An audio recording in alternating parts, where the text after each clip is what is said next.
everybody, and welcome to the newest indoor adventure in the Tomb of Annihilation, part 28. Today is November 8th, 2020, and you are loved. And that is a very important thing to remember. This week was very tumultuous if you live in the United States, so as a very, very strong reminder, we're here for you. We're all going to get through this together. Thanks for coming by.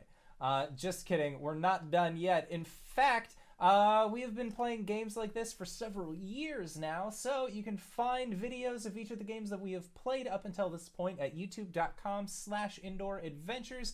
We have Ghosts of Saltmarsh, Curse of Strahd, our homebrew campaign, Tomb of Annihilation, of course, as well as a plethora of other games, so feel free to stop on by and check out any of those playlists. Or you can go towards Anywhere audiocasts are made available for free. You can find us there under the same moniker. And speaking of things that are being made available for free, if you go to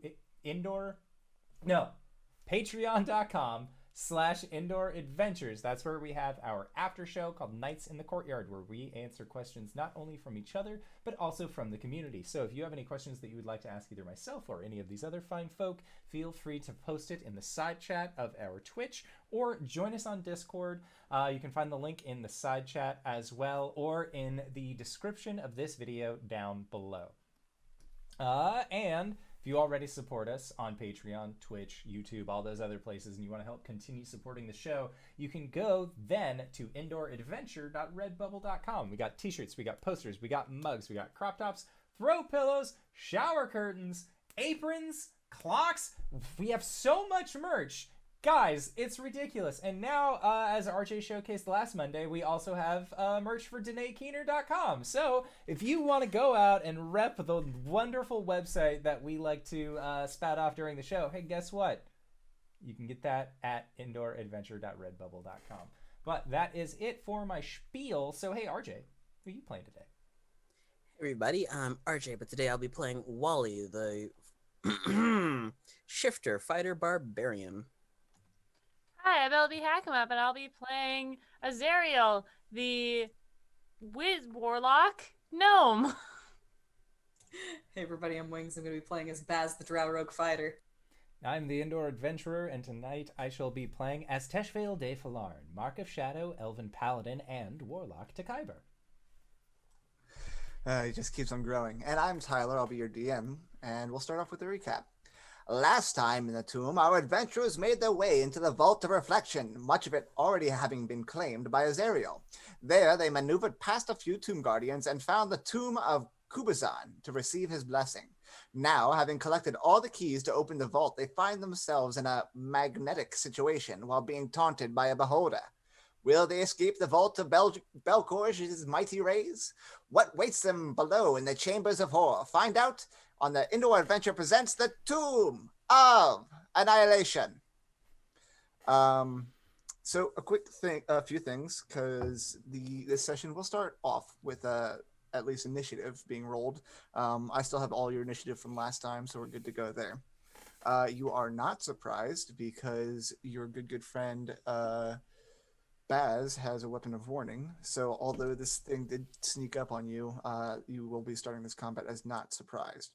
And finally, as a retcon, Wally, only people who are wearing metal armor got stuck to the giant metal ball in the center of the room. So right now it is just Tesh. There is an invisible beholder in this large vault. The floor is smooth as glass, and any movement on it will... First, you have to stop yourself from not being knocked prone. As well, your momentum keeps going, and you slide continuously. And then there is this large metal sphere in the middle of the room that is attracting all metal objects. Advantage for salt, though?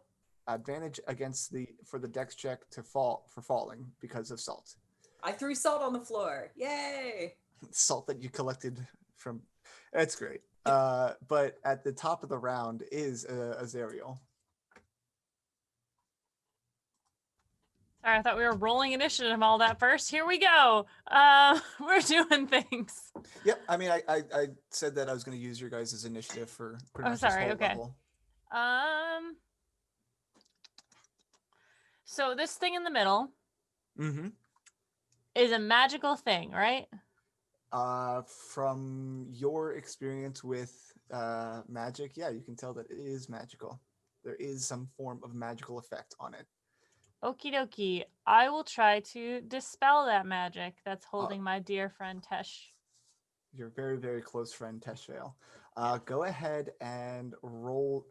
Well, you're not attached to it. You're fine. Yeah, he is. No, No. I said I retconned that. Oh, Are you okay. wearing metal armor? He does not wear armor, but he has his gun and stuff strapped to his back. Yeah, you No, can just if you're feel wearing the it. pull on your gun and such to Okay. it. But yeah, go ahead and roll the dispel magic. It's then. higher than 5th level. Oh, what level are you casting it at? I have to cast it at 5th level. Ah, Warlocks. Yeah, warlock. right. Okay. DC. Yep, it is higher than 5th level. Okay. All right. All right, dice. Oh no. Oh, this is reliant on a roll, huh? Okay. Okay, so I'm rolling plus my my modifier. Yeah, your spellcasting modifier, right? Mhm. So it would be your charisma plus your proficiency bonus. 19. 19 is successful. Ooh. It is, you can only choose one object with dispel magic. So you cast dispel magic on this large metal sphere that's just floating in the middle of the room. And kind of like your mage armor popping off in Skyrim, the magical effect disperses. Tesh and this metal ball come crashing to the floor. Oh no. And the mirrored floor splinters and cracks all across. Oh, that's badass. Sorry. Tesh, you were 10 feet up in the air. So I need you to make a dex save for the fall Okay. to see if you fall prone. 24. Okay, you are you kind of anticipate the Azrael casting dispel magic, and as soon as you feel the magnetic pull let you go, you kind of land gracefully on the ground and find that the slipperiness of the floor has now been negated by this spider web of cracks all around. Solid. Anything else on your turn, Azrael? Can I use my bonus action to? Oh, I was already flying, right? Yes, you were already flying. And question, did I cast mage armor? I don't recall if you had. I'm believe assuming you did though, because you yeah. kind of do that after every long rest, right? Or Right. Well, is that the one? Yeah, that's the one that lasts 8 hours. Okay, I just wanted to yeah. make sure. I remember you your saying warlock mage ability is that armor. you just do that for free, right? Yeah.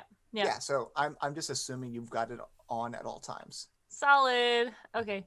Yes, that's my turn. I'm going to like move into the room and try and like. Okay, where's this thing? Where's this thing? Where's this thing? Okay. The room is about 5, 10, 15, 20, 60 feet sphere, or I guess dome. You were already about 15 feet into the room, and just looking around, you can tell that it's here, but I mean it is obviously invisible. Tesh, you have just been released. Well, that's good. Can I make a perception check to see, or yeah, can I make a perception check to see if I could recall like what direction the voice came from? I'm just going to give that to you for free because just attacking an invisible character or a creature just imposes disadvantage. Okay. So You have an idea of where it's at. It is definitely not floor level. It's somewhere in the air in this domed room. all right. How high is the domed room? 60 feet. Well, At the peak.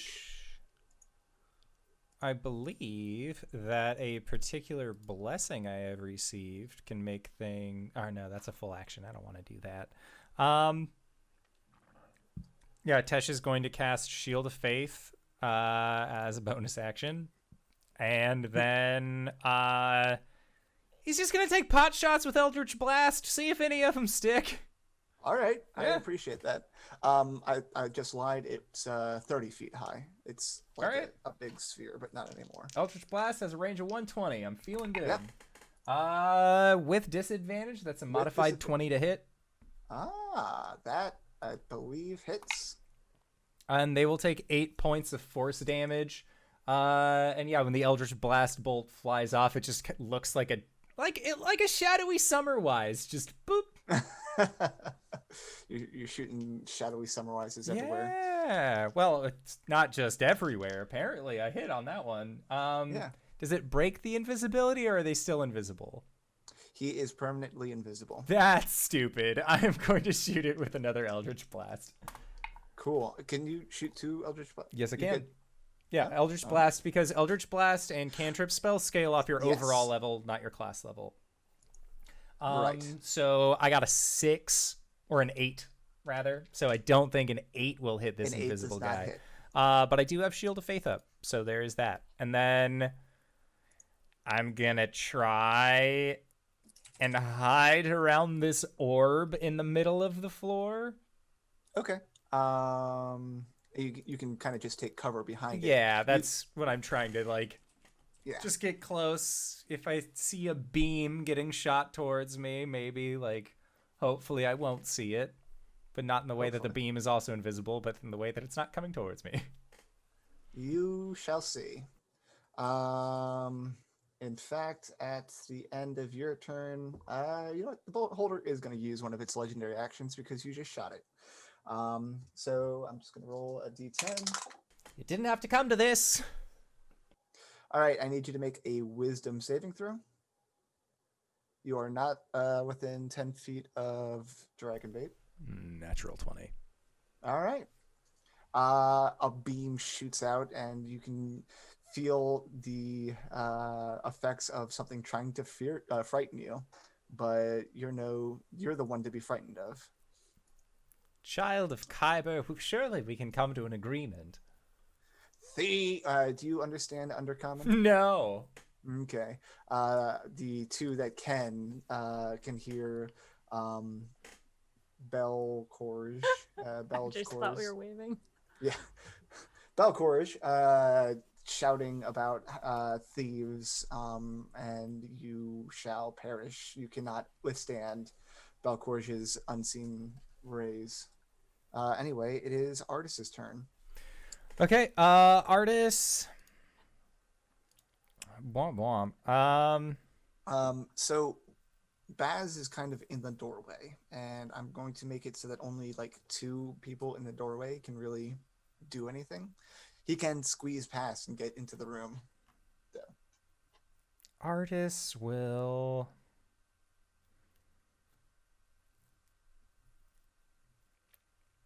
Because he doesn't want to use any. He doesn't want to use all the charges. He avoids them if he can. So Yes. he is going to. Can he shoot a longbow from back here? He doesn't think he would have an angle. Okay. Where he stands. So He'd have he'll. to he could get into the room. Yeah, he'll go and into the take room. A shot. Yeah. Okay. Go ahead, roll it at disadvantage, and he gets 3 attacks, right? Yep. Yep. He gets 3 shots off. That is a right. It's a disadvantage. 15 to hit. Nope. Okay. Second one is an 8. Third is a 19. 19 will hit. Okay. Sounds good. So then it is just a D8. Mm-hmm. Gotta use Artis's dice.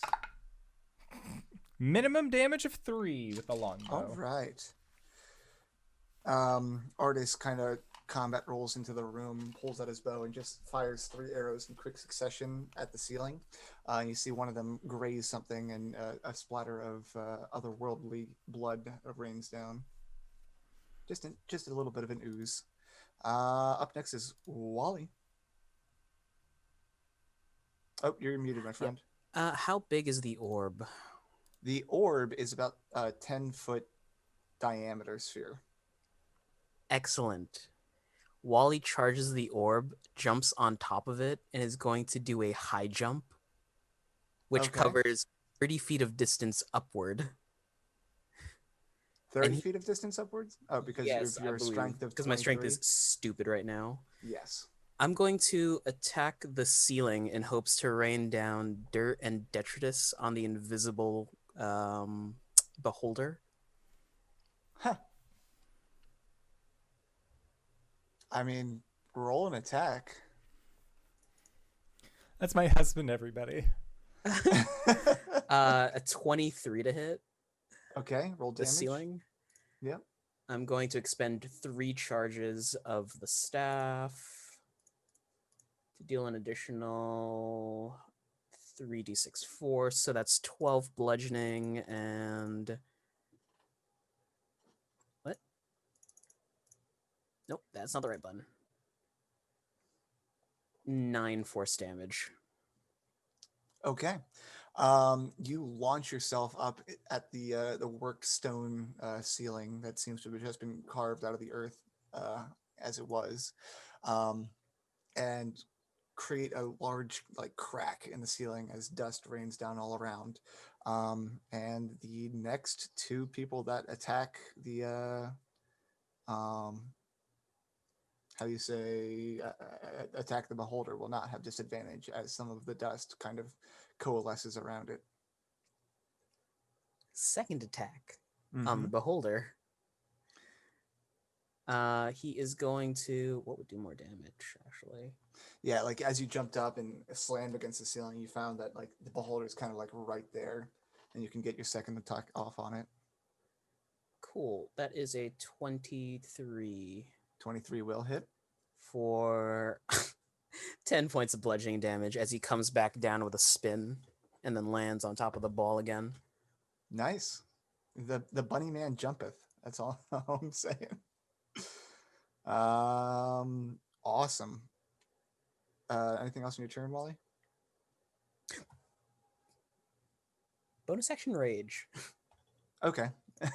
Sorry, I should have done that before so I could have given people some resistance. Well, that's fine. Anyway, you just hit it, and you kind of see the dust shift as one of its tentacled appendages points at you. And I need you to make this is very lucky for you, a strength saving throw. I've got advantage. You sure do, bud. That doesn't help. I rolled a 3 and a 1 for 10. Are you kidding me? No. You get thrown across the room as it uses its telekinetic eye to throw you. Wally's like, Bap, haha! Make a dex save. 22. Okay. You have this damage and do not fall prone. You're jumpier than a long-tailed cat in a rocking chair factory. The roll damage was 11. You're raging, so it's half of a half. And half of a half, so it's 2 damage. 11. I'm rounding goes down. to 6, 2, 3. Okay. Oh yeah, 3. Cool. Sorry, that was just very thematic. Hassan's up next. He doesn't have disadvantage on an attack. He has found himself pretty useless recently, but he's still there. I don't know what. Does anyone think their characters would know anything about beholders? Let me check. I mean, they speak Undercommon, so... Tesh is over 200. Also, Oh, wait, no, there is one of the leaders of a rival house in Eberron. Not Ditharani rival house, but another primary house is ruled by a woman with a beholder crown. Ah. I knew a guy back in the menagerie who had an eye patch. He called himself the Beholder. Wally knows that a part of the Waterdeep crime syndicate is run by a beholder. Is run by a beholder. Valdernat, We're thank you being for the raided. raid, and Hype Goblin, Yay. thank you for the Val! sub. Hi guys. Hey, hey. Woo! We're gonna die. You're fine. No, we're not. You guys are Um, totally fine. How about Hassan? How much does he? We are fighting an invisible beholder, It's though. Clone Hassan, so he would have knowledge of. He'd have the same knowledge that Hassan had. He dated a Zent. He dated a Zent. There you go. Bish bash bosh. Hassan knows that beholders don't have resistances. So for once, he can actually do damage here. Yeah. Hassan just yells, "You can hit it freely," and he will fire Cool. at advantage. No, regular. Just regular. Yeah, nothing. He can't do shit on that one though. Ooh boy. The dice are not with me today. Yeah, last night is coming up to up against you. Oof. All right, Hassan takes a shot, but as he takes the shot, the arrow misses, and the beholder shakes, and the dust settles on the floor, and he is back fully invisible. But it is now Baz's turn. Cool. Make a dex save. All right. How dare you make me roll things? Wanna give you How's a a 5? Great. Fairy fire, bitch. All right, there we go. You can't, any roll against the affected creature or object has advantage if the attacker can see it, and the affected creature or object can't benefit from being invisible. Boom! All right. Boom! So does that completely negate the invisible and give everyone advantage?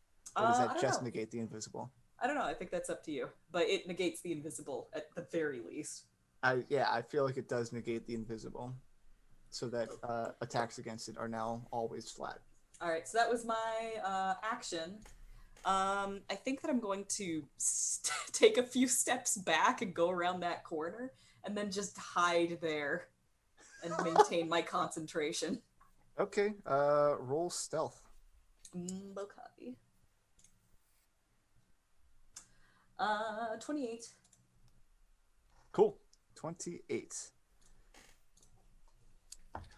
And it's about to have its turn. Your turn ended, and Wally, I think, caused most of its ire. So, Wally, you get another beam at you. I'm in I danger. need you to make a wisdom saving throw. 15. 15 doesn't make it. You had just been thrown into the wall. You land properly and don't get, are about to stand back up. And then your eyes just get very, very heavy. And try as you might, you can't stay awake. And you fall asleep. I'm gonna take a nap here now. You are now unconscious for the next minute. You will waken if you take damage or another creature uses an action to wake you. Sadly, that also drops my rage.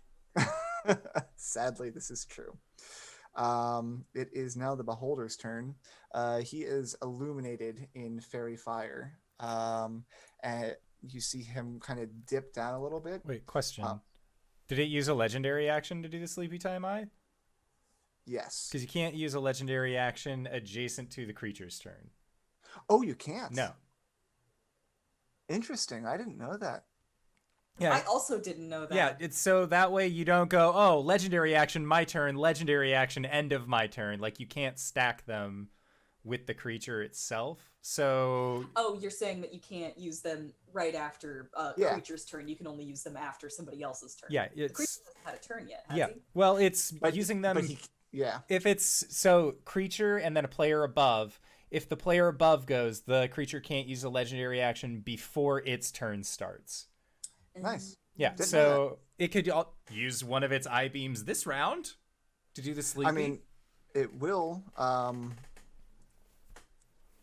If I mean, I'll just say that one of its eye beams this round was that effect. Yeah. If that's okay with everybody. That's fine. Yeah. That's cool. However, it does send its eyes down the hallway. And by that, I mean there's now an anti-magic cone down the hallway. All of your guys' magic items, spells, all that. And that encompasses Azrael, all the NPCs, and as you are around the corner, if you peek, you will lose all magic abilities. Including the fairy fire? Because you're concentrating on it. Because you're Yeah. concentrating on it, so you are no longer able. Okay. All right. I'm gonna stay over here. And then it's going to use its eye beams against the one against RJ or Wally. This one's against Tesh, who it did not put in its eye beam. This is the one day that I regret not having a boomerang in my inventory. I was like, that would have been 2 on the nose. Tesh, can I have you make me a Constitution saving throw? Yes. Also, so the Ring of Winter stops working in the anti-magic cone? Yeah, all magic. Oh, How wait, no, old is Artis? Because the ring has an ability that keeps him from aging. It is It's an fairly artifact, isn't it? spry. It's an actual artifact, right? Yes. Yeah, so that does not Okay, cool. get negated. God, that would have been hilarious. Just suddenly, oh, it's nice to see you all again, my friends. Be like, Orvax, when did you get here? No, because Artis was a young guy when we met him. So Yeah. And then, But I'm pretty. sorry, what save Yeah, did go I need ahead. to make? You needed to make a Constitution saving throw. 16. 16 passes. So you only take half this necrotic damage. I am actually going to roll it. Hold on. And then I do not think it can. 1, 2, 3 targets. So it is going to target you again. But hold on while I roll. And I need you to make another Constitution saving throw. Oof. That is not the same. That is a 13. Okay. So I'm going to roll your necrotic damage real quick, but you can see a lot of this thing's eyes pointing at you, and you are now paralyzed. Good. Beholders are scary, y'all. Solid. Up next will be Flint. Ooh, this is interesting. How much necrotic damage did I take? What's half of 36? Half of 36 is 18. 18. Yeah. 18. You take 18 necrotic damage. Hoofy owie. Thank you.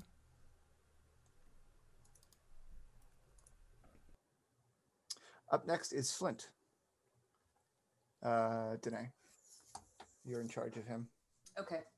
That is true. So Flint is. Would he be interested in fighting the Beholder, or is he more interested in the treasure? He's mostly interested in the treasure, but he knows that He won't be able Keeping- to get it if the Beholder stays alive. yes, and keeping you guys alive means that he gets to get more treasure. All right. Well, Hassan told us that we don't need magic, so he's not going to use the Yikalwa, and use the. Also, some creatures in the anti-magic cone disappear. So your familiar disappears, and you are no longer flying, Azrael. Plop. Plop. And there's one other thing I wanted to look up. I don't think. You don't think? I don't. think. Okay. It's not, is it's it not magic. for? It's not magic. It's a creature's ability. Ah. Exactly. Yeah. He's gonna Because this thing's so low to the ground, yeah, he can run up and hit it. he's gonna go at it with his claws. 7 plus. Okay, does a 13 hit? No. Okay. Does a much better 21 hit? 21 does hit. Okay.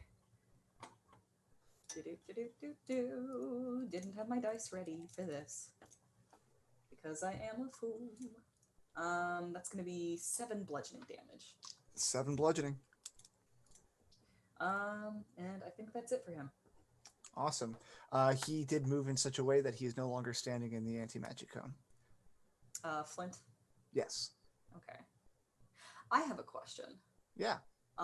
If you enter the anti-magic cone, do you lose concentration, or does the spell that you're concentrating on just not work so long as you're in the cone?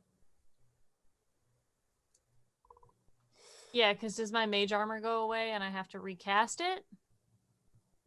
So any active spell or other magical effect on a creature or an object is suppressed. Just suppressed. Okay, sorry. That's it. That is a very good point. Anyway, it's up next is going to be Dragon Bait. Dragonbait moves forward and does what Dragonbait can do, which is stabby stab. Hell yeah. These are at disadvantage, or is it still fairy fired? He is still fairy fired. So just and- straight? Yep, it'll be straight up, and he does move out to. He will move himself in a position where he can not be in the anti-magic cone. Dragonbait? Oh, Yeah. so that the sword still does damage? Yes. All right, cool. 2 strikes, right? Yep, Yeah. 2 strikes. Let's go. First one is a 25, Hits. and then the second one is 22. Both hits, yeah. Okay. So first one is this undead. Is he undead? No, he's Wouldn't not. think so. All right. 7 on the first hit and 13 on the second hit. Ooh. Cool. Cool. You guys are wailing into this guy. He Anything else from Dragonbait's turn? sticks his tongue out at this individual. All right. Well, as he sticks his tongue out, it will use one of its legendary actions to shoot a cone at Dragonbait. I need Dragonbait to make a dex save.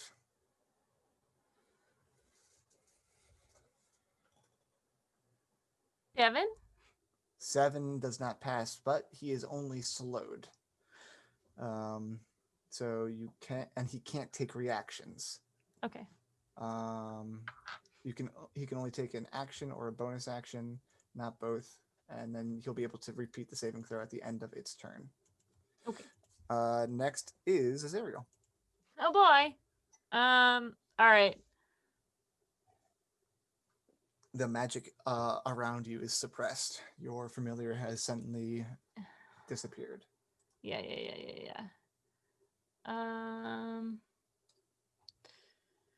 Okay.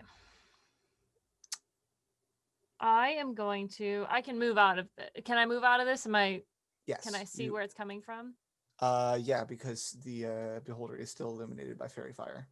Is it an eye stalk that does this? It is its actual eye.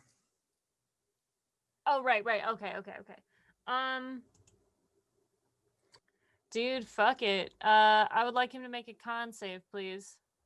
Is this a magical? Oh, did you move out of it? Yeah, I'm gonna move out. And As soon yeah. as you move out, your mage armor reappears, and so does your familiar. It's just like in that scene from Tangled when she like heals really fast or turns young really fast. Whoa, okay. You said con save? Please. Awesome. That is a 13. Oh boy, is this boy blinded. All right. Don't they have immunity to blind? They do not have immunity. Ooh, saucy. He's just a blind and invisible floating meatball who can scream. So for the next minute with concentration. Mm-hmm. Right? No? Action. Duration 1 minute. Blindness deafness spell. Yeah. Okay. Yeah, it's not concentration required. It's real good. At the end Nice. of each of its turns, the target can make another saving throw. The DC's 15. Okay. So after doing that, Azrael's going to I'm just gonna make sure I cast that. Okay. And Azrael's going to move sort of behind this thing, sneaky behind it, so that because I assume that it still works. Yes. The anti-magic still works, yeah. So yeah. And as you blind it, you hear him roar in anger, a little bit of confusion, and says, "You'll never get away with this, you thieves." In undercommon, I'll say, "I am justice." Tesh, you are paralyzed. Just hanging out. Can't do Just anything. hanging out. You can repeat the saving throw at the end of your turn. Cool. Constitution. Nah, that's good. Got a 13. Okay. You're just gonna stay paralyzed. Yeah, just hanging out. Artis. Artist is going to look around. No, after your turn, this thing will, speaking of justice, shoot one of its eye beams at you, Azrael. And it can target you because it knows where you are. Just at disadvantage? Well, it's you making a wisdom saving throw. Oh, They are all shit. saves. But the good thing about him being blinded is if I lose concentration, we won't be attacking him at disadvantage. I'll just be flat. Because he's blinded? Yeah. Yeah, get attack advantage rolls. against Yes, their it- blinded. Oh, okay, I'm sorry. Exactly. What am I making? You're making a wisdom saving throw. Oh boy. Fucking 13. A 13 does not pass as you sneak up behind it and say, "I am justice." One of its eyes on its back opens up and looks at you, and you feel very, very sleepy. Oh And you fall no. unconscious. And wait, am I within Dragon Baits? You are within Dragon Baits, so you get advantage. Oh boy, okay. You're a deep gnome, right? Yeah. Is that You might have advantage against On magical oh effects. yeah. I do. Are you able to be magically put to sleep? I can be put to sleep, but I have advantage on wisdom, constitution, or wisdom, charisma, and int saving throws. So that is a 23. cool? On the 23, you do not fall asleep. Justice never rests. You didn't let me say it. Sorry. I So want to. Artis is up. So Artist sees that Wally is asleep. He's gonna take out his longbow. Yep. Yeah, he's gonna try and is he gonna shoot Wally. All right. Wally will be prone. Yeah, so he but has he is disadvantage. unconscious. So I'm pretty sure that's a flat. Unconscious, automatically fails, attack rolls. Yeah, so it's just flat. No, Wally, a 13 doesn't hit you. Nope. Artist sighs, pulls out a second arrow. 14 doesn't hit you. Nope. Artis is just standing in the doorway Plink. Wake You up. doing this at Wake up. advantage? No, it's just flat. Okay, It's just- how far But away he's is prone, Wally? isn't he? yes. Yeah, range attacks have disadvantage when you're prone. How far away is Wally? 30 feet. Artist is just gonna run up to him and punch him, cause Okay. he can't use an action to wake him up because he already took 2 attack actions, so he's just yeah, gonna but he has a third attack, so unarmed attack at advantage. Yep. Well, it does the. Let's see if it hits. At advantage. Okay, Wally. I'm going to assume that a 22 hits you. Yep. Okay, so Artist Just hits me. He's gonna hit you once. So you will take 1 Well, it's a critical Point. because he's unconscious, so 2. 2 points of bludgeoning damage. Tarnation! Fantastic. I believe it's time for you to wake up. Just Wow, Wally. it tastes copper. It's your turn, Wally. He's how far away am I from this thing? 30? About 30 feet, yeah. Half movement to stand, and he has his pistol in the other hand. He's gonna make 2 shots. All right, roll him. That's better. A natural 20 Okay. for 29. On the first is 10 points of piercing damage, followed by another shot. Mm-hmm. Does a 16 hit? No, a 16 does not hit. Fair enough. Yep, that's him. All right. Wally, I need you to make a dex save. Some can see it. bitch. You can see where this is coming from. Because you're a barbarian and you have advantage, right? Yes. 22. 22 passes. Nothing happens. But you can see his tentacles looking at you very, very aggressively. That was his third legendary action. Next is Hassan. You guys all managed to be back to back with your NPCs. Isn't it nice though? He has magic resistance, so he might as well. He's gonna run up to it and make some scimitar attacks. All right, do it. So 2 hits, one for 18, the other for 17. The 18 matches. He will. We've already have advantage on him. So the first one was 18. Can he give himself advantage on the second hit then? Yeah, absolutely. So I'll reroll that one. Scimitar is 1d6 plus 1. First one does 5 points of slashing damage. The other one is a 19. Thank you. Okay. You if you gave yourself advantage, you don't do any damage. No, he does multi-attack. He has a second hit. Yeah, so the second attack is you gave yourself because you matched, you gave yourself advantage on the second attack.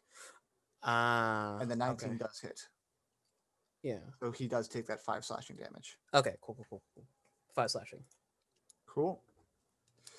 There's a lot of people around this, and Baz, it's your turn.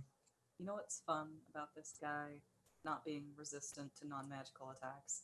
Yes, I do know it's fun. I get to use my gun. Yeah. I'm gonna run down the hallway and out of the magical dispel magic field.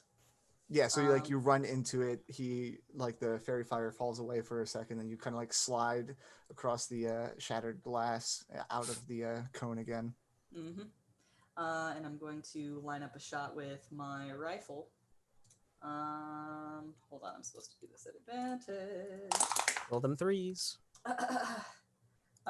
So 24 to hit.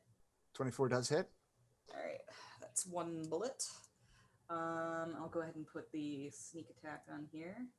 Let me just roll this real quick.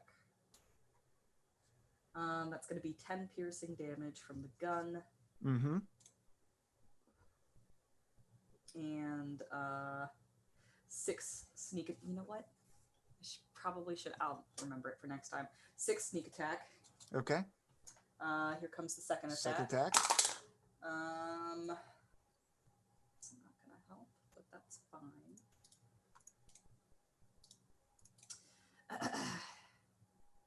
Okay, a 26 to hit. Yeah, that hits. All right. So that's gonna be 13 piercing damage. Ouch. And then I'm going to action surge and attack a 3rd time. Nice.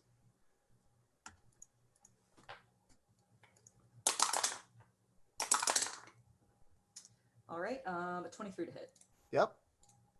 And 10 piercing damage. So after using over half my clip, I used my movement to get out here. I'm going to use the rest of my movement and burn a bonus action to go back down the hallway and around the corner. Okay. To dash. So bam, bam, bam, and then whoop, whoop, whoop, whoop, whoop, whoop, whoop. Bye. All right. You do this. Fantastic. On its turn, it doesn't like being next to all these melee guys, and its plan to use its eyeball backfired because now you're just hiding like a joke. So it is going to float back up. Dragonbait does not get a reaction because he is how do you say Load. slowed. Who else was next to it? Hassan I know it's and away. Baz. Yeah, Hassan and Baz, or not Baz. Flint get opportunity attacks. Dirty 20 for Hassan. All right, go ahead and roll damage. And babe, Flint. Sorry. 6 slashing.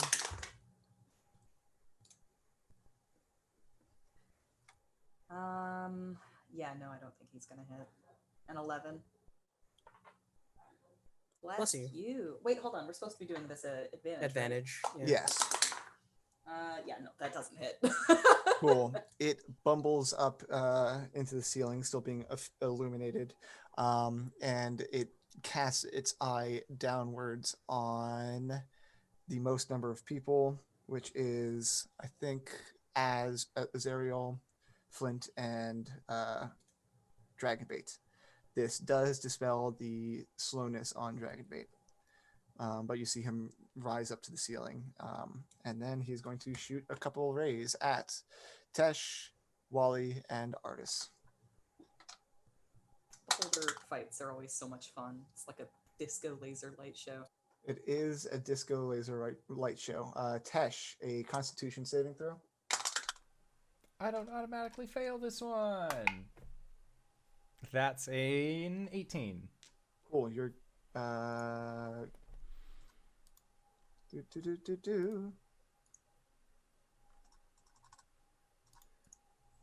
You are going to take an additional.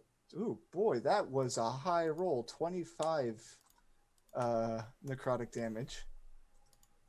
As that unnerving ray really came at you hard. Just standing there afterwards, just. Does that? Yep, you're still paralyzed. Yep. Anyway, Wally, Constitution saving throw. And Artis, a Wisdom saving throw. 22. You're fine. Artist got a nat 1. All right. Does he have any advantages against being charmed? I don't believe so, actually. Well, Is he within the thing of Dragonbait? Or is that gone? that's gone because Dragonbait is now No, in the anti-magic. he can totes be charmed.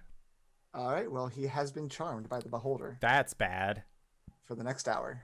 That's really bad. Well, he That's- sees the Beholder as a friend. Yeah, not that's us as all enemies. it means is the Beholder sees the Beholder as a friend. He can't understand the Beholder, so the Beholder can't be like, "How about you attack these guys?" He He's just can't like, "Oh, understand Dragonbait either, but they've reached a common ground. Oh, I guess I just won't be doing anything. Why do we have to fight? We're all friends here. That is its turn. And next is Flint. Flint is in the magic cone, and now this thing is up above him today. Okay. Flint is going to. Is anybody asleep right now? No, Is he too high for punching? he is too high for punching. Didn't Teshvael, are you still? Tesh is Not just paralyzed.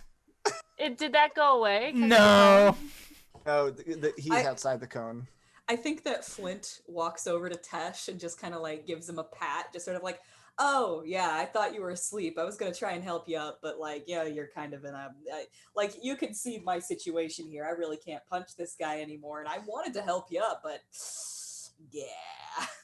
Yeah, Just so starts sorry about that. talking his I'll just- ear off. It's okay, buddy.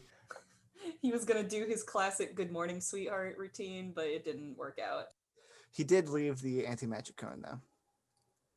Dragonbait is still in the anti-magic cone until he leaves, and it is his turn. He cannot reach. Nope. He cannot fight. Dragonbait is gonna hold an action. His only action until he gets back down. He's like slowly ready, the sword at his side, ready to stab up at the appropriate time. He can also move next to Artis and Wally to give them advantage on saving throws if he leaves Yes, the cone. that is a good idea. He will do that. Cool. he does that. Azrael, you are in the cone again. Your magic armor and familiar popped out of existence again. But you can leave the cone and they'll pop back on. Solid.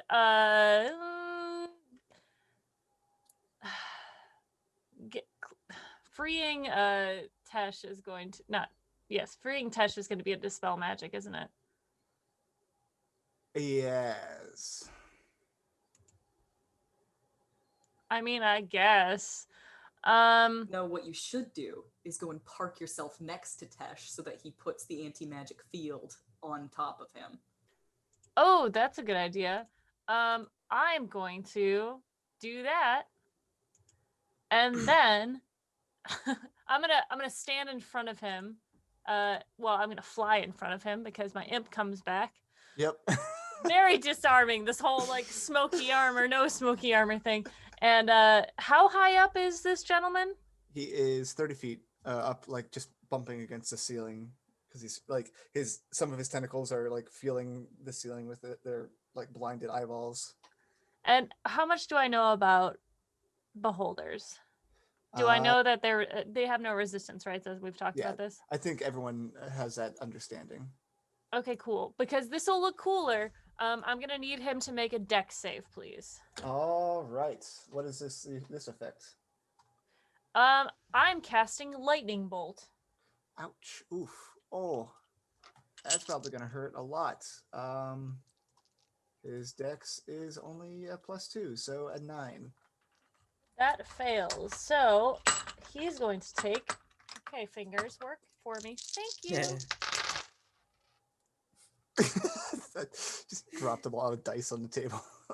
Well, actually, it's not that much. 10, 20 damage. Sounds like a lot. And as it hits the ceiling, it sparkles down the sides of the glass that's This up is there. just a big disco fight. Hell I hope yeah. you guys know.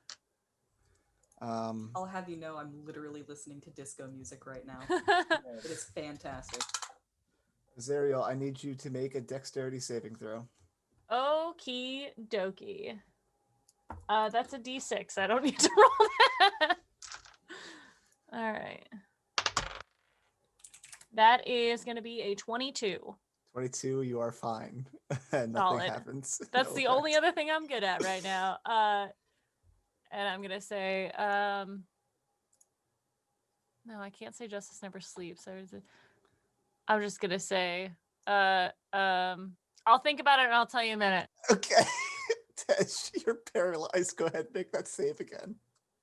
That's not bad. About time. Con save? Yes. 22. 22 makes it. You are unparalyzed at the end of your turn. Ugh, that is the worst. Speaking of things being the worst, I need you to make a wisdom saving throw. Wait, you have advantage against charm effects, right? Yes. Natural Okay. 20. Okay. You break free of the paralyzation and you feel another eye look at you and you're like, I cannot be swayed by your devilish good looks. Artis is charmed, so he's not going to do anything. No, I think if anything, Artist like goes over. He would try to give Wally disadvantage if possible. Yeah. It'd be like, hey, stop! Like, this guy's a friend. Like, we just need to talk to him a little bit, and he would use his action to like try and harry somebody else. Like, he's not gonna attack them, but just like get in their way to try and cause disruption, so Just that a way his little new bit of friend, disruption. yeah, so his new friend doesn't get hurt. Yeah. No, I like that. That makes a lot of sense. Mechanically, I'm going to only give Wally's first attack disadvantage. Yeah. And Wally, it is your turn. As Okay. you're trying to get past Artis. Mr. Artist, I can't aim. He'll let off 2 shots. All right, first one at disadvantage, but the second one, I guess the first one's gonna be flat because of the Yeah. the ups and Stacking downs that we've been buffs. having. Don't forget fairy fire. Yeah, so first one flat, second one at advantage. Okay, so first one is an 18. That matches. So you can do half damage. Damage. 9. So Okay. half of 9 is 4. 4. Yeah. And the second one is at advantage.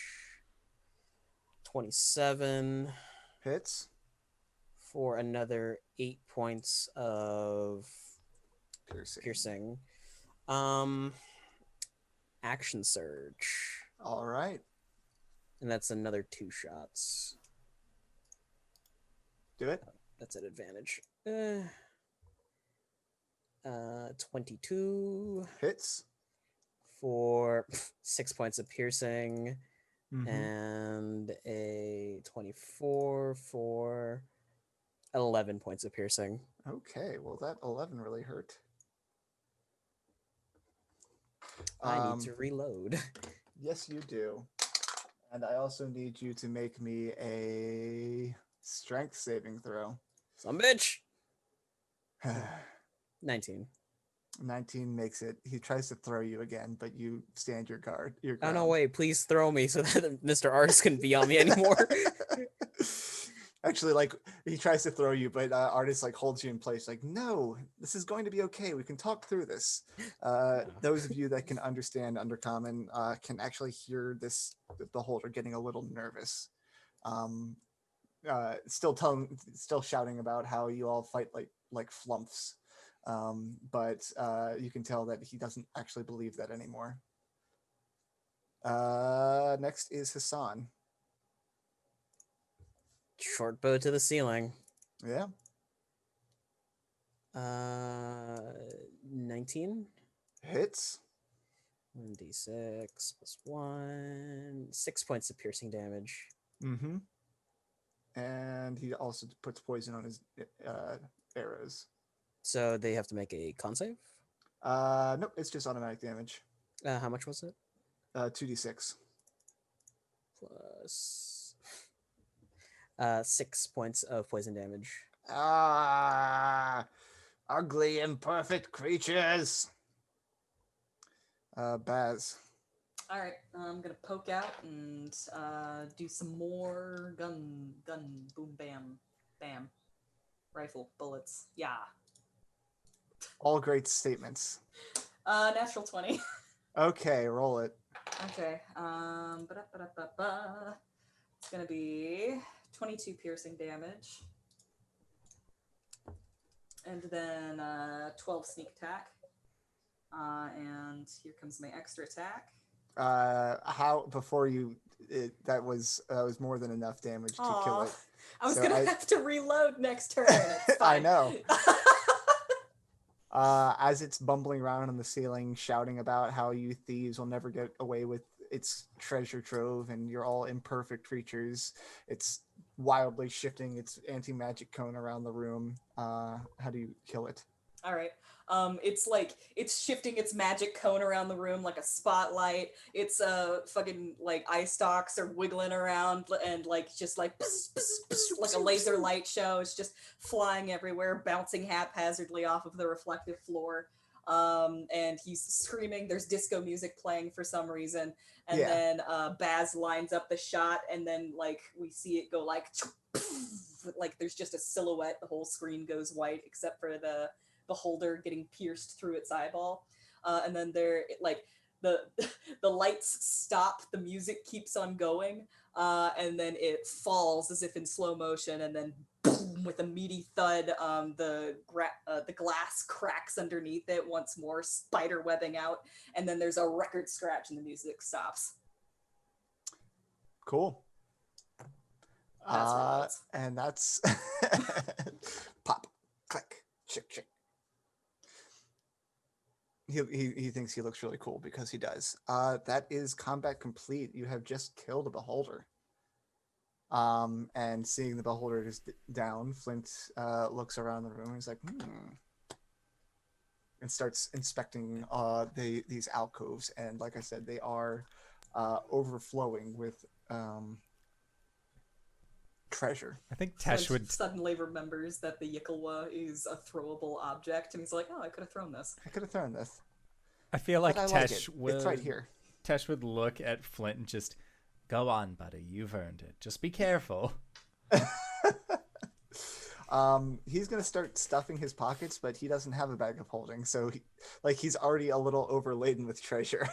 It's just like shoving some coins into his shirt. We have a bag of holding, right? You guys do have a bag of holding. Might as well load up. Didn't Rin have that? Who took it? No. Racket had it for a Racket while. had it and gave it to Wally. Okay. There is a potion here. A small black bead and a +1 shield. And any magic types, I want to do Arcana checks on the bead and the potion to try and figure out what they actually do. If no one else is going to use that shield, I would greatly appreciate it. Filthy 20 on Arcana. Go for it. Ooh. I mean, Cool. go for it. A potion of Diminutive. yes, which gives you the reduce effects of a enlarge reduce spell. Oh, makes you and small. then the beads, there's a group of 8 of them. They're beads of force. Nice. Better not let you drink that, little big gnome. You'll get so small you disappear.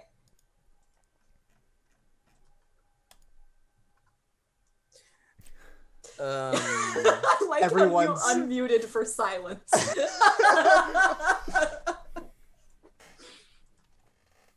I'm just going to post this in here. That's all of the treasure. There's a lot of it. Flint has shoved an undisclosable amount of silver pieces and gold pieces in his shirt. But the rest you can scoop up into that into your bag of holding if you so desire. Wally's gonna ask Tesh for his old shield. Oh, yeah, take it. I don't want it. I'm good now. This is great. Didn't your old shield have Kyber on it? No, it had the symbol of House Falarin, but more Yeah. people walking around with the 5-headed Hydra, the better. Yeah. The shield that you got, the +1 shield, is a bronze shield with the face. It's shaped like a screaming devil's face. It's got the Awesome. horns and the mouth wide and agape. And I know we are a little bit away from going on our first break, but I have been hydrating frequently. So let's go on a break. Excellent. So with that, I would like to say thank you to Tyler for running this game. We are going to try and be back in 5 to 10 minutes, so don't go no place unless it's to grab a food, grab a drink, grab a friend, or possibly go to indooradventure.redbubble.com, pick yourself up something nice, and we'll see you guys shortly. All right, everybody. See you soon. And we're back. Hello, everybody. We just got done beating up a beholder, stealing a bunch of treasures. I got a shield. Wally got a shield. I would say everybody got shields, but not everybody's proficient. Tyler, take us away. Awesome. I'm going to say it takes a little bit of time to gather up all of this treasure, which Flint very strongly suggests you guys do. So if you want to take a short rest here, you can. It has been a little while since your last long rest. Wally looks exhausted. If we long rest, do we know if the beholder resets? You know that the last time you took a long rest, on one of the room that you had been in before got reset. One of them did. So we should not be in this room. We can go down to the hidey hole that Mr. Azrael was using. Yes. That should be efficient enough. Cool. And I will say that you can get there easily enough. In fact, you could even do the jumping puzzle across the floating things. I'm just going to give it to you so you can go to that little hidey hole and just hang out. It's a little crowded in here with all of you, but you're probably all pretty beat. It's been a long, long day. I got elves hit don't with need- several beams. The elves don't need to lie down. They can just sit up. Mhm. Stand in a corner. Stocks. Azrael's Blair gonna Witch, just Azrael's gonna walk over to Baz and is probably face to face with him right now Mhm. because he's sitting. Yeah, Baz is wearing his sunglasses while he meditates. Oh, he's asleep? He's meditating. We're taking a Oh. long rest, right? Uh, I mean, you'll have Okay. time to have interactions during the long rest. okay. Azrael is going to pull out. Let me see if I have this. A knife. A knife! He's gonna pull out a no, that would make too much noise. He's gonna pull out his oil flask, Mm-hmm. and he's just going to like drench the floor slightly around Baz, so that when he stands up, his butt is just gonna be slick, or he's gonna fall down, slide down the wall. Both those things. And then he's gonna move over to the other side and snuggle in and go to sleep somewhere. He's like on the wall with his cloak over him, just like, and his imp is like, he's like cuddling his imp like a plushie. Oh, adorable. Should I make a saving throw for that? Yeah. Well, we'll resolve that when you, or just roll it now. But like when you get up in the morning. Okay. Natural 20. Okay. Like you feel the oil on you and you stop. I mean, you were aware the whole time, even. Yeah. Because you just are aware. Mhm. It's like this guy. Should I sneak? Should I stealth? See if I can do it without? It doesn't knows? matter because of the weapon of warning. Oh, okay. I'm all right with that. Other things that you could do in your short rest or long rest. Baz, I think you have the diary from the Oh yeah. the dead wizard. Sorry. Sorry about that important story item that we've just been ignoring. That dead wizard who was half goat man. And Wally, you're starting to notice that you're getting covered in more like shaggy gray fur. And you can feel kind of like a little bit of a protrusion on your forehead as you're starting to grow horns. This ain't good.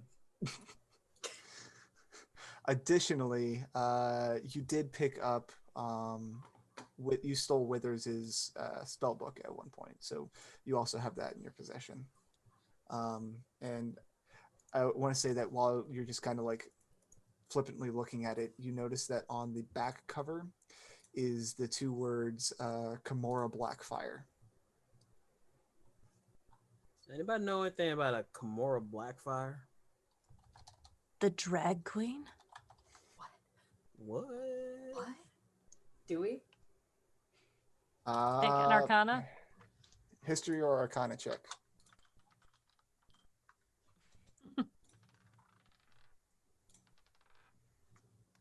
$17. Arcana. 17. Okay. It doesn't actually strike you as a name. That doesn't seem like a person's name.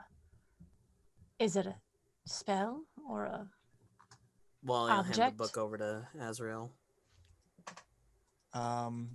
Yeah, inspecting it, you think like it's a spell book. It's got like a ton of different spells in it, and it takes some time to actually decipher most of them. But the words Kimura Blackfire kind of strike you as like command words for something. This seems to be some sort of command word. But for what? Well, what else did we find on that corpse? well, no, this isn't from the corpse. This is from Mr. Withers' room. Huh. If I recall correctly, not too far away was that scrying pool that had eyes on the giant. Maybe it activates That shouldn't them. need a... Wait. Wasn't there a golem? Yeah, that's what I was saying. Maybe that's what activates the golems. Oh. I'm sorry you did it in a roundabout way without just saying it, so I skipped to the end. Apologies. I was explaining how I came to that circular logic, but thank you for expediting it. Jerk. Baz is gonna read his journal, or not his journal, but the journal that they found. Okay, well, the first thing that I'm sharing in the Tomb chat is an excerpt from that spell book, as it also seems to have worked as Wither's journal. So you can look at that. And then here is an excerpt from Devlin's journal. All right, so the first one is the magic item. The first one is Withers' spell book, the guy that is the overseer of this place. The second one is from the Half Goat Man's spell book.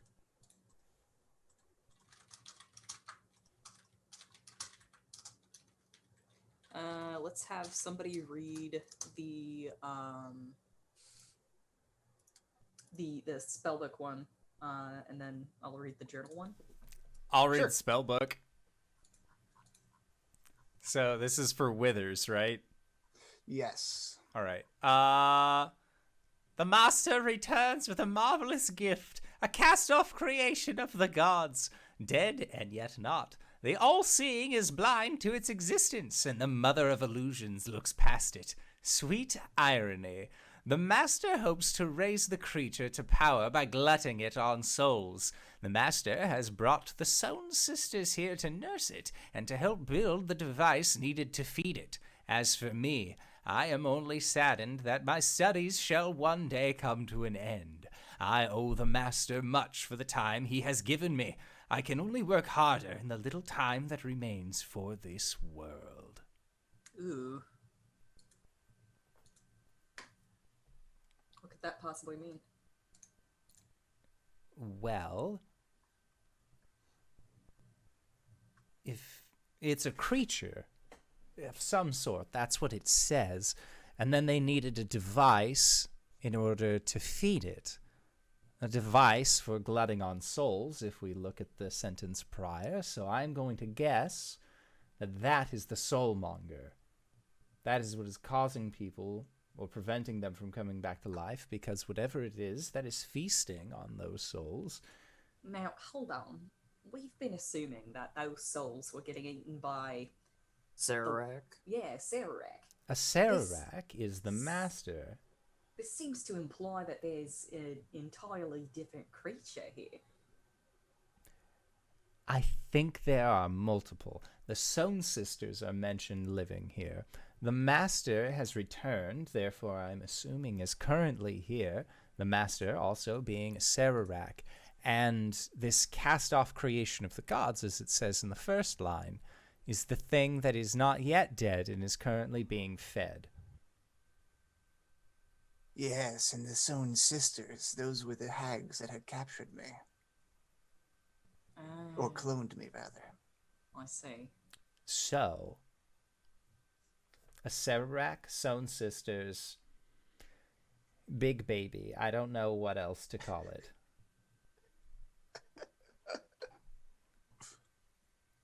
This creature that is being raised on souls.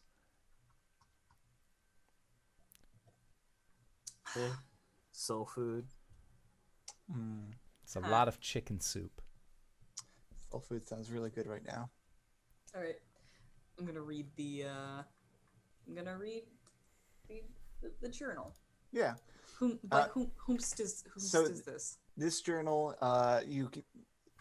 identified within the journal is that this person's name was Devlin. They were a member of the company of the Yellow Banner. The most of the journal chronicles their journey through the jungles of Cholt.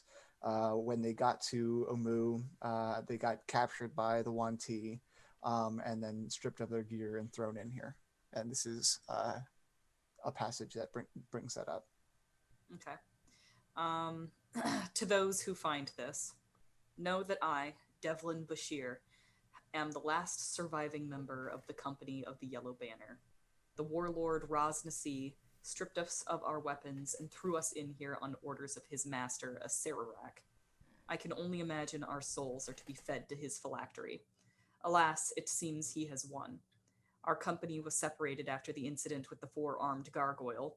The tomb guardians tore severed to pieces, and with him we lost the Starfallen. Our quest was a failure.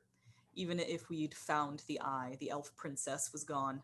My friends wouldn't have lasted long without their weapons, especially with a doppelganger in our midst, as Seth suspected.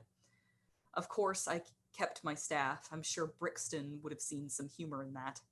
Gentle reader, let a dying man offer you one piece of advice.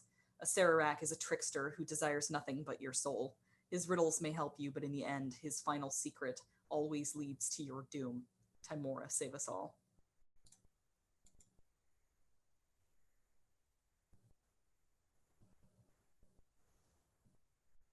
That's it. Well, that was dark. Not very lighthearted, is he? Dying men usually aren't. I don't know. The person who mentored me was pretty dark. They were looking for something called the Eye. They lost something called the Starfallen, whatever that means. Well, I mean, you guys have already actually found the Starfallen, and Tesh is attuned to it, and she has identified herself as such, but she is quiet and not very talkative. Oh. Now, so that's the Starfallen. Right, the first- lantern. Oh, God. Yes. From the first note, he's saying that he wants to raise the creature to power. Are we saying that this creature is not already in power? Will it emerge when it has eaten enough souls? I feel like, based off of the last lines of that letter, that once that creature does come to power, we wouldn't be having a conversation wondering if it was or not. So this is not just our survival in the mix, this is survival of the material plane. Why, yes, My God. one of them. I was supposed to just be saving my own skin. Now we're saving the world? Wait, didn't Rin say something about that? Like the reason we were going after the soulmonger is because it was affecting a lot of people? I don't actually know. I wasn't in their group. I had my own reason for coming to this tomb. Well, There's yeah. Rin Rin. Wally mostly- turns to Teshvael. You're talking to the two new guys here. It's mostly just the people who've, like, you know, had their chance and died already. But if their souls are being consumed, they cannot pass to the next world. Yeah, sure, whatever. Also means that if this thing gets off Schult, it'll probably spread to the rest of the world. So yeah, Mr. Baz, we might be saving the world today, this week, Sometime soon. sometime soon. Die trying. Exactly, Hassan. Always so cheery. Die trying and have our souls eaten by a newborn. Well, perhaps they're not consumed. Not in the traditional sense. What if they're contained within this creature? And by killing it, we can release all of the souls. Sounds awful optimistic. I mean, we're gonna have to kill it regardless, right? Potentially. You do realize what happens to people after they're eaten. I imagine it's about the same thing for souls. Well, if it's Have you not... ever been swallowed by a dragon? No, worms that count? sounds incredible. It wasn't fun. But not all eating means devoured. Baz is gonna blink at Tesh and he's gonna say, I'm gonna pretend I didn't hear that. Could you imagine what it would be like? Very sticky.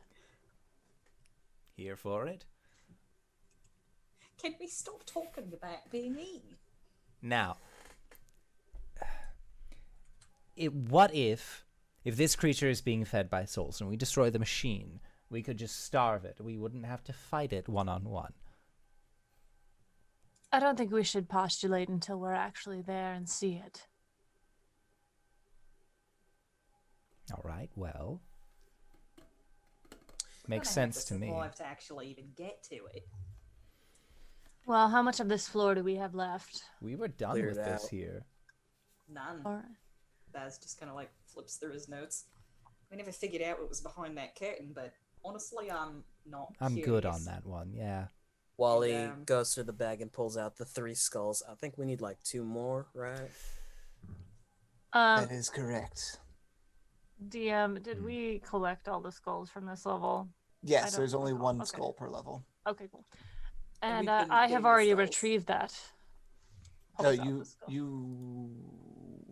you guys retrieved it because it was dancing on the Yeah. floating Yeah, platforms. it was flossing on the floating platforms. Right. Oh, I yeah. retrieved it. Yes, you did retrieve that. That was you. That was you. Thank Hey! you. Because he flew over? Well, it sounded like you had gotten it before we even met you. Oh. That's not what I said. That is true. But we inferred. Technically. So we must move further in, yes. This is the 4th floor. Yes, it Yeah. was. And down. This is Well- the 3rd floor. Then let's continue. I'm How many going to spirits have we say collected so far? 7 out of 9, I believe. 2 left. All right. I'm gonna recommend that we take the secret stairs. For some reason, I just don't feel comfortable using the No, the main intended passage. Yeah, it seems very bad. Yeah, the whole forearm gargoyle thing stood out to me in that letter as well. And also, like at the very end when he's like, "Oh, he's only trying to kill us," etc., etc. If we have the option to, take the path less traveled by, let's do that. I mean, what's the worst that could happen? We fight a couple of tomb dwarves. Don't you ever say that. I've been saying it this entire time, Mr. Baz. And look where that's gotten us, Wally. Farther than we've ever been. Keep going. I like the way you like my optimism, Mr. Tesh. This is Of why I like you. course. We wouldn't be nearly where we were without your optimism. To get to the secret stairwell, there are 2 ways. On this floor, you have to go into the main stairwell, past those 2 dwarves or those 2 tomb guardians that are chained together, to get to where the golden skull is and take the crawlway. Otherwise, you have to go back upstairs into that secret room. Which would you like to do? Before we leave this room, Yes. Azrael is going to attempt to light the oil on fire. Okay. It is oil. Do you have a way to light something on fire? Yeah, I have the stuff. The flint and... What Go is it? for it. I mean, you light it on fire. I mean, not Danger while we're all sense. in there, right? Well, I think as we're walking out, he's just behind Baz and just... like you try to light on the oil that is remaining on Baz on fire. Yeah, just on his butt. I just want it to burn just a little bit. Okay, I see. Baz, you are aware that there is malicious intent before it happens. All right. Malicious is a strong word. You're lighting his ass on fire. Can I make a roll of some sort to I prevent think it would this be from happening?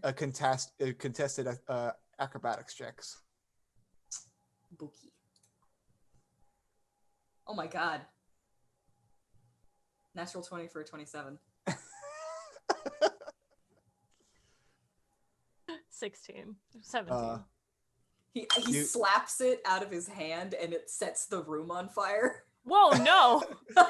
Like I was just doing after that. you guys had left, like you're about to leave the room and you go to light his ass on fire and he knocks it aside.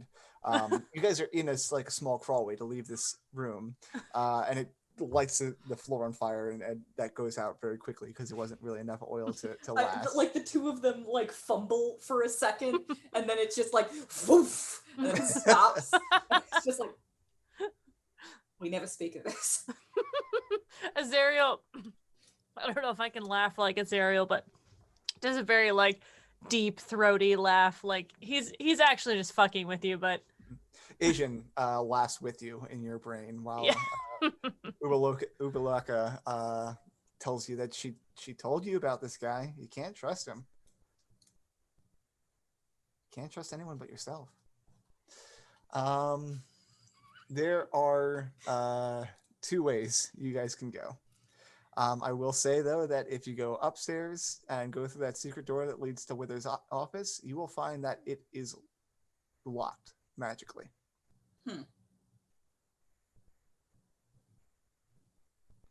You are muted, my friend. I said that's fine. We wanted to go down to level 4. Right, but to get to that secret staircase, Right. Okay. Say the thing.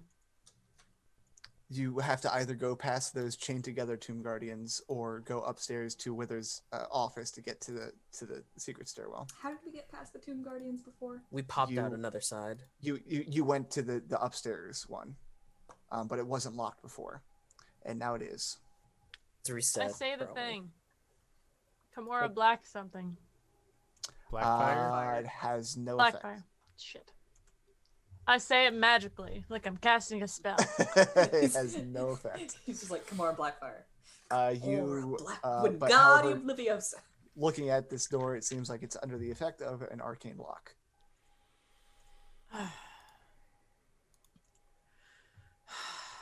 Just heavy sigh. Heavy sigh. Wait, Dispel magic.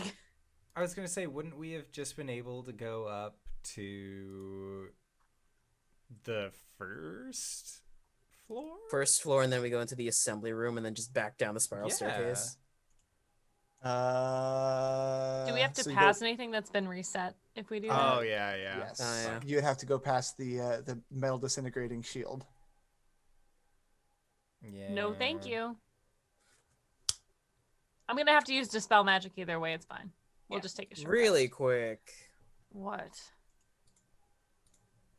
Cannot bring the mental disintegrating shield with you. No, I kind of want to try though. You cannot.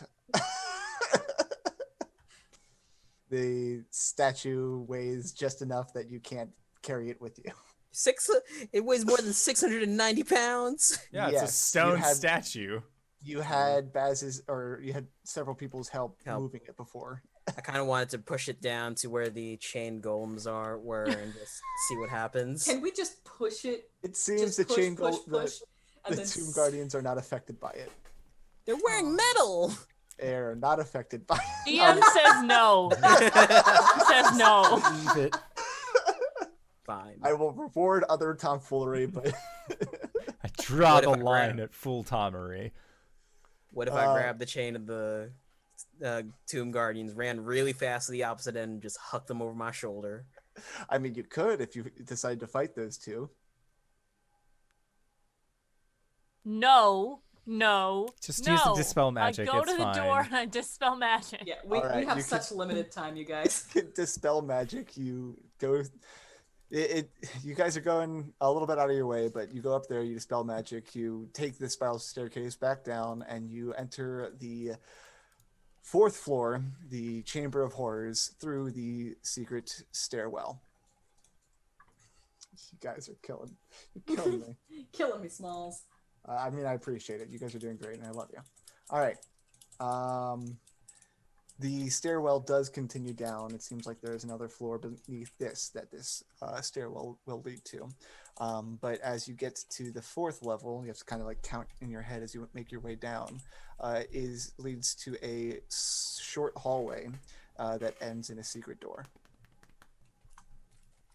Secret door. And are we going back to that kind of like standard marching order where Yeah. Baz takes the lead so that you can keep an eye out for traps? Yeah. Yeah.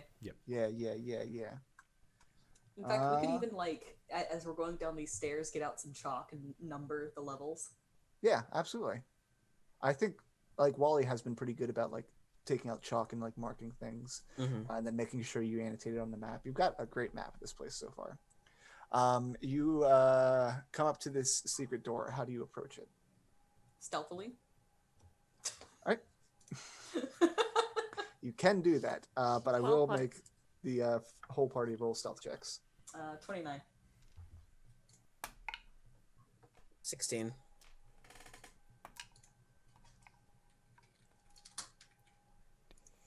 Rolled 2 19s. 25 for me.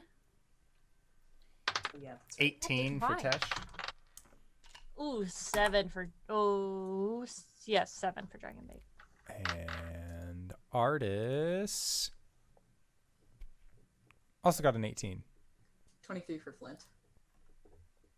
My brain knew what the addition was for Dragon Bait, and then I went, no, how can you know that? You don't know that. And then I went back and looked, and I'm like, no, I did know that. What did Hassan get? 18. Cool. Those have been recorded, and that is how stealthy you guys are moving. Baz, you approach this door first, and you peer into this vaulted chamber. There is a 10-foot deep sunken floor surrounded by ledges without railings. Alcoves along the ledges hold painted wooden statues of hornet-headed human warriors, each wearing a grass skirt and clutching a spear.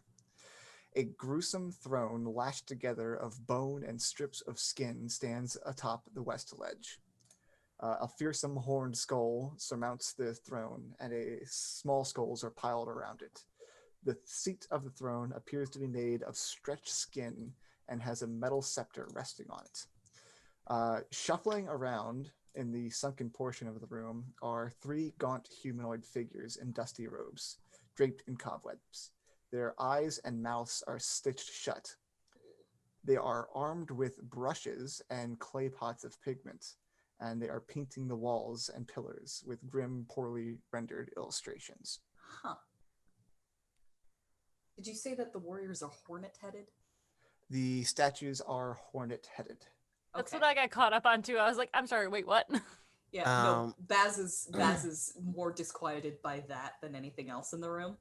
Cautious Sobalaka advises you to, I wouldn't mess with that throne or pick up the scepter. Wait, where's the scepter? There's a scepter sitting on the throne. It just looks all sorts of dangerous. We haven't found the plaque for this level yet, have we? You have. We've gone through each floor for each plaque. Okay, well... Wally so kind of... you're... I think that's exactly how the interaction goes. Wait, scepter? What scepter? And then he looks at his notes. He's like, find the Iron Scepter's twin. Thanks, Obalaka. Yes, and that throne seems to be made of the bones of the dead Amuans and the skull of Amu's great Minotaur champion, Karagos. I forgot what this guy's name is. What was it? Papazotl. I swear to God, Papazotl! He's actually being helpful. Hold on, I'm Baz. telling you what you need to know. I'm sorry, what did he actually say? My brain literally just every time Papazotl starts talking, I'm all like, I am not listening to you. Shut the fuck up. I think that's what Baz does. God damn it.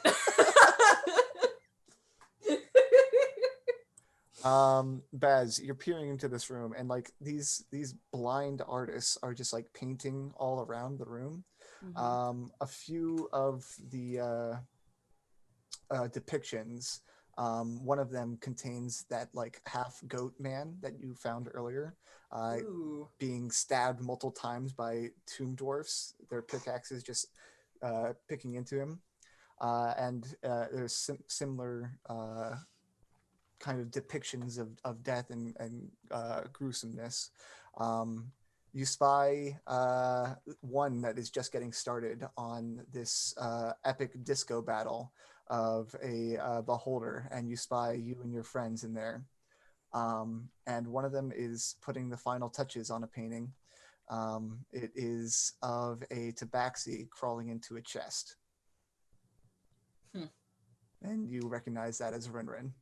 And their eyes and mouths are sewn shut? Yep. Oh, how do they know about this?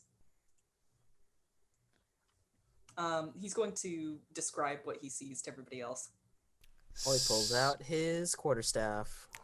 Sewn sisters. Do these figures No, seem... these aren't the hags. I don't know what they are.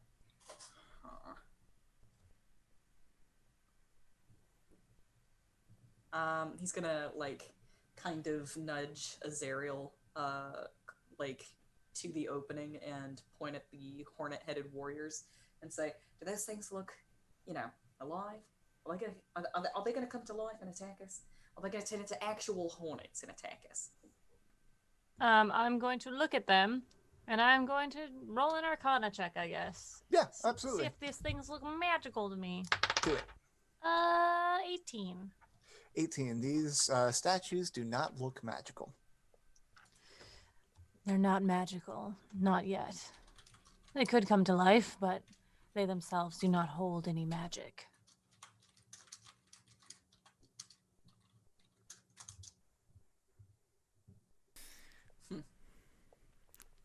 What would you like to do? Do we wait for them to be done and then progress in forward? They seem to be blind, yes? Yep, and they don't seem to have noticed your presence. Okay. Shall I bait them with Ace? I think I can get past them. By all means. Baz is going to open the secret door stealthily, and he's going to try and get past these dudes. Okay, they're just kind of like wandering around inside the pit. Like, there isn't any, like, they don't seem to be impeding any of your movement. He's gonna try and pick up the scepter? Didn't, Obalaka just tell you not to pick up that scepter? Obalaka told me not to pick up the scepter, but the plaque says to find the scepter's twin. It might be somewhere on the level. So he's reaching for the scepter, and he like turns around. What? Don't touch anything. I'm telling you, why are you doing this to me? Listen, sometimes, Obalaka, you can be too cautious. He'll come back around, and he'll try and lead the party out of the room and through the double doors. Okay. You are like you walked all the way around, and you were reaching for the scepter, Mm-hmm. and you heard you stopped reaching for it, and you took another second to look around the room, and on the north side, you notice a light coming from behind that statue. In fact, it looks like there is a secret door that was left ajar over there. Oh. Okay. Then I guess instead of coming back to the secret door, he's gonna go for that other secret door. Okay. Yep, behind this hornet-headed statue is a secret door. And beyond, the walls of the room are adorned with tile mosaics of a jungle city intermingled with frescoes of flowering plants, birds, insects, and humans wearing gold skirts and carrying spears and ornate jugs. The ceiling is painted to look like a clear blue sky. There is a small, bejeweled cockroach that is resting atop a sarcophagus of black basalt in the middle of the room. A 2-foot diameter orb is hanging from a chain above the sarcophagus. It's made of hammered gold, and it resembles a smiling sun. This looks like a trap. I will gesture for my buddies to come and join me in this room. Okay. We sneaky boy. Does everyone follow? Yeah. Yes. Okay. I'm assuming your NPC companions do as well. Artist might stay, like, if Baz is like, it's a trap, come on, gang. Artist is like, what the fuck? No, like, he'll keep watch.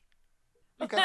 Artist and Dragonbait can kind of like keep watch by the spiral staircase. Mm-hmm. Can I look at this rod as I go by? The scepter? Yes. Yeah, absolutely. You want to make an Arcana check on that as well? I do. 9. It does not seem to be magical. I'm gonna look for traps here. Okay. Roll a perception check. Hey. Oh my god. Natural 20 for a 31. That's 3 nat 20s in a row? Wow. Okay. So that's where my luck is going. The smiling sun seems suspect to you. You suspect there's some form of trap associated to it. You also notice that black sarcophagus there is a name etched on it in common. Mhm. It is Napaka. I will put that in the chat. Napaka. Does that sound familiar to the rest of you?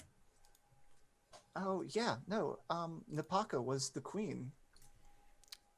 Yeah, She that's was The she was younger? ruling when we were all killed. That's what I thought, because didn't that kid back at Racket's place talked about Napaka? Who are you saying this to? He's saying it to Obalaka, but he's saying it out loud. Yeah, she's like, Queen Zakor? who's Racket? No, I forget I said anything. Are you meaning Queen Waxanare? Zakor? Was it a Waxanare? Wally wasn't around for Mwaxanari. Hassan Oh. was. Though. Hassan was though. Princess Mwaxanare was the next page. Yes. And we were looking for the skull chalice of Chigakiri. Yes. And I'm sure you guys had dinner with her. She said that her great-great-grandmother was Napaka. Well, here she is, in a hidden tomb, behind a hornet-headed statue. It checks out, honestly. Welcome to Chult. So there's a golden cockroach. There is a golden bejeweled cockroach sitting on top of the sarcophagus. What are the odds that there's going to be a scepter in here? I think the odds are very good, says Papa Zaddle to you. Can I mage hand the it's not a serpent. It's the little bug with the bug. Cockroach. The cockroach. La cucaracha. Thank Absolutely. You can definitely mage hand it. You mage hand it, pick up the cockroach, and bring it over. Eat it. Yeah, I eat it. What's Sorry. As you 17 on my Arcana check. it doesn't appear magical, but something is magical inside of it. In fact, you realize that this is actually a jewelry box. Oh, that's adorable. The mage hand flicks it open with its thumb. There is a small jade key shaped like a crocodile, Ooh. That made me And- sad. a sad, and a necklace that has 8 billion. 4 red orbs on it. I'm sorry, what was it? A necklace with 4 beads that are these like little red orbs. Oh wait, no, sorry, 8. 8. 8 beads on it? Yeah. Do I know enough as a warlock to say that this might be a necklace of fireball? We've all played Yes. Waterdeep. I think you do recognize this as a necklace of fireballs. You see Azrael just go, like, he looks at it, he's like, puts it in his pocket. Okay. And the small jade key of the alligator. I'll look at that while they're opening this thing. And Okay. you said that the sun, like this, the orb, it's Yep. floating or it's suspended. It is suspended by a chain hanging Okay. over top of the coffin. And Baz is suspicious of that. Yes. You don't know what it could possibly do or Mhm. what could possibly activate it, Mhm. but that's bait. Okay. Baz will say as much to his buddies.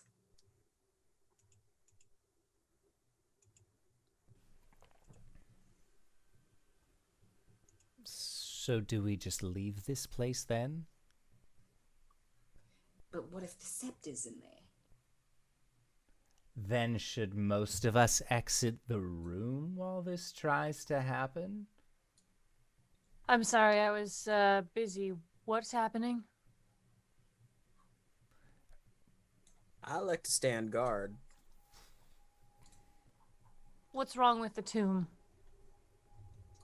Baz. Need to find the other scepter, as Mr. Baz was saying, and it might be in the room somewhere. Yeah, we need to find the other scepter. And so far, we've been finding useful items inside of tombs and sarcophaguses, right? Yes. Yes. Top a guy. So I think we might be able to find at least something useful inside of this sarcophagus. But, and he points up at that little golden sun suspended over the tomb, that's going to be trouble. I just know it. Just hanging there with a big old smile on its face. What if we just turned it around and it was looking at the wall? Baz looks at Azrael. You want to do what you That- Yes, but we must rest after this. I meant like the mage Mage hand. hand. Okay, turning it around isn't going to do anything. How dare you! My plan was foolproof. I am great at puzzles. Listen, if it doesn't see us do it, then maybe it'll be fine. Does it seem like this is radiating magic, or like? I guess my question is, Does it seem magical? does it seem magical? Can I dispel it, or is it going to be triggered by something? Like, is it a? Is this trap magical or mechanical by nature? Arcana check. Okie dokie. But, I mean, Baz had 9. a great perception check. He thinks it's a trap, but it does not appear to be a mechanical. Okay.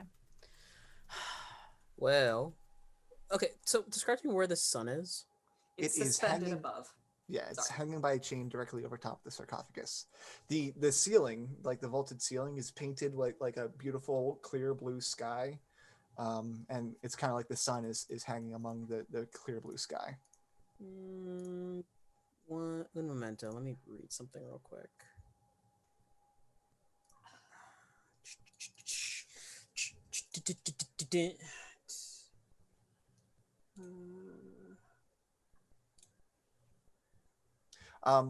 The statue is kind of like standing right in front of the secret door. How are you guys like arranged? Like you can probably get like two of you right inside.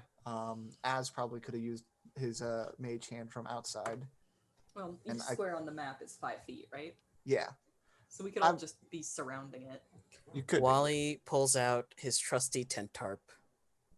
right? You've used this many times. What would you like to do with it? Drape it over the sun. I mean, the sun is hanging from a chain, and it's only like 2 feet. I mean, you could like try and wrap the Wrap tarp. it And around what if it just casts a fireball? It needs line of sight to cast fireball, so at least it'll be No, it obscured. does not. No, you need line of sight to cast a fireball Is- because you cast a fireball on a point. Yes, but if that is the point, if it just explodes as a fireball, do No, that. that's the why you tarp use will your- do nothing. That's why you use your mage hand to drape it over the sun. Look, we I stand understand that you're just outside. And if you say one negative thing, I will punt you into Chult. you can try. We're already in Schult. It really wouldn't be that hard. Now, I've okay, how always about this? Hated the sun. Baz I says, feel- staring at this thing. I feel like this tomb is getting to us a little bit. Tensions are high. How about we just mostly exit the room? Does this tomb look like we can open it? It does appear to be unlocked. I vote all but one of us exits this room. The other opens the thing. If a trap goes off, I will heal you. Cool. Any volunteers? I'll I'd do cast a spell magic on the thing. On the bulb, the sun. Yes. All right. Delightful. You cast a spell magic. The 5th level. It appears. It appears to have an effect. All right. Azrael walks out of the room and goes and sits down in the hallway. Baz, Starts to read through his book. if Dispel Magic has been cast, Baz will just kick it open. Wow, disrespectful to the dead. But yes, you kick open the sarcophagus. Inside the sarcophagus are the remains of Queen Napaka. She wears the tattered remnants of a black gown and a hornet mask made of painted gold. In her left hand, she holds an iron scepter with an adamantine head. Yoink. You yoink. All right. You yoink. And the body of Napaka just shoots up. Ah! Her mouth opens. Ah! And I need you to make a Constitution saving throw. This is You're why gonna we die. don't just touch things. You're gonna die an idiot, Mr. Baz. Does she just vomit bees? She vomits a baleful black gas that fills the room. 18. You are a lucky mofo. That's still going to be a number. Was anyone else in the room with Baz? No. I know. Was Wally still there? I think Probably because he said he was gonna do it, and Baz just went for it. Oh, I'm sorry. Baz did just kind of go for it. So I'm Baz going is working on his listening skills. Listen. Wally, I need you to make the Constitution saving throw too. I figured that it's fine. 13. 13 does not pass, as you take 43 necrotic damage, and Baz, you take 21 necrotic damage. Ouch. Still up. You had all of the parts of solving this correctly, all but one. But you snag that, and the gas pours out of her mouth. It seems like she was like on a spring, so that as soon as that was moved, she sprung up. She's not actually animated, and the two of you exit the room with this adamantine headed whatever it's called. It's a lot lighter than it appears. Like a big scepter like this, you'd think it weigh like 15-20 pounds. It's like 5 pounds. Let's see. I think that Baz and Wally come out sort of coughing, trying quietly, trying not to alert the artists down in their little pit. Like you try and muffle your coughs, but like it's hard to do when you've just taken so much necrotic damage. These things they seem unperturbed. They're just painting. I think Baz kind of hefts the scepter in his hand. He's an assassin. He knows a secret compartment when he feels one. He's gonna look for an opening.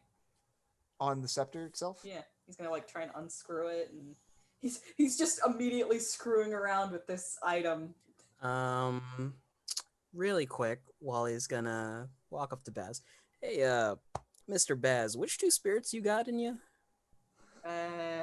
Obalaka and Papazotl, why? What's Obalaka known for? Caution. And Wally will start jabbing a finger into the side of his skull. Maybe you should be more cautious, asshole. And he'll storm off. As Wally walks out, Azrael's just sitting there with a book. Did he touch something? I think he did, yes. Oh, Baz, Told you him look not injured. to touch things. That's 5 minutes ago. Not even 5 minutes ago. It's tough to be the parents of the group. I understand. Baz just sits there with his lips kind of pursed into a thin line, and then he's gonna try and investigate the scepter again. Baz, how much HP are you missing? 21. All right. You got 21 points of lay on. No. Wally's missing like 40. Yeah, no, give it to Wally instead.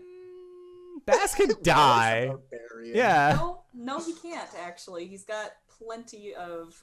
Remember, he got Constitution for days. Right. Okay. Taking a healing potion, greater healing potion. Wally, I'll give you the points. It's fine. So that greater healing potion, eh? Oh. Yeah. Oh my god. What tomb did you get that? You got that out of That's nice. Nag Nang's 14. tomb. Yeah. 1 sec.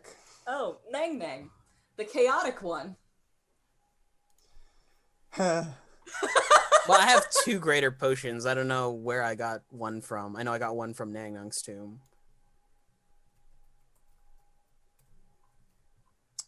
Right. I got one from the Red Wizard camp. Oh did- no, shit. You got a potion of supreme healing from Nang Nang's tomb. Yeah, I got greater from the From the camp. Red Wizard camp. Yes. Don't worry about that potion of supreme healing. Tyler, jump the gun. Nang Nang is actually neutral evil.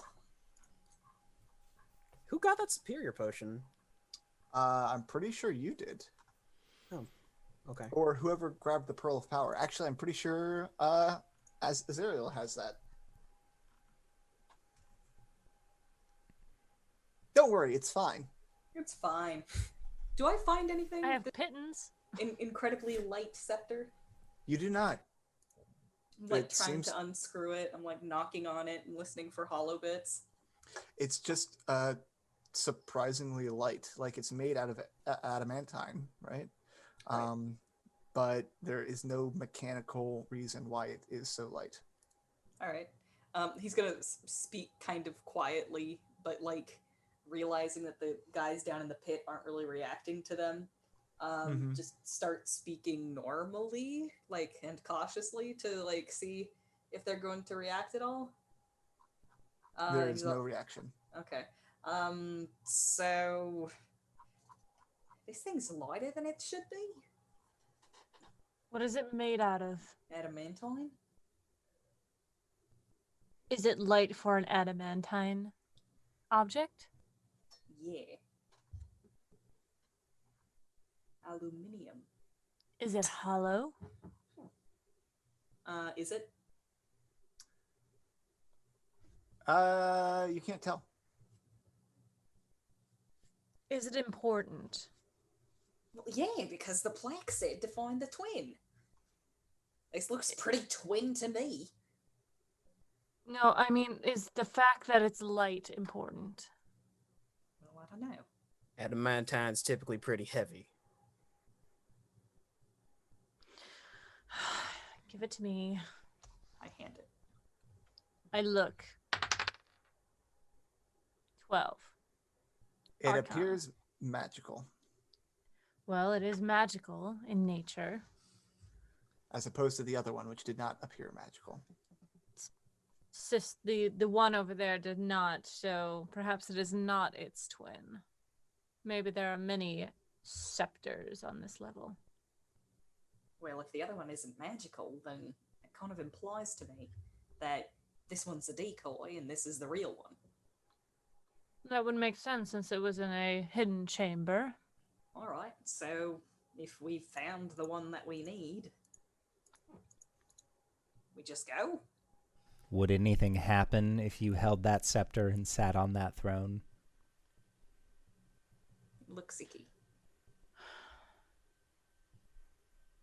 You're muted, bud. It does look icky, so I don't want you to do that. Okay. That was... I didn't know if that was just you as a DM being like, no.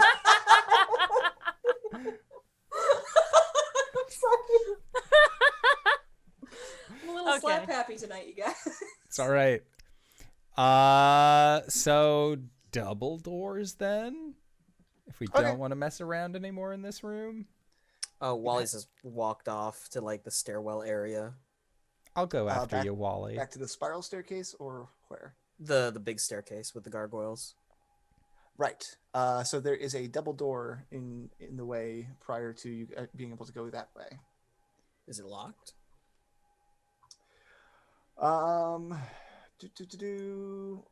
There are no handles or hinges. You check for traps. You realize that there are 2 secret doors on either side of this double door. Huh. and there is a stench of undead coming from beyond those double doors. I tell my friends.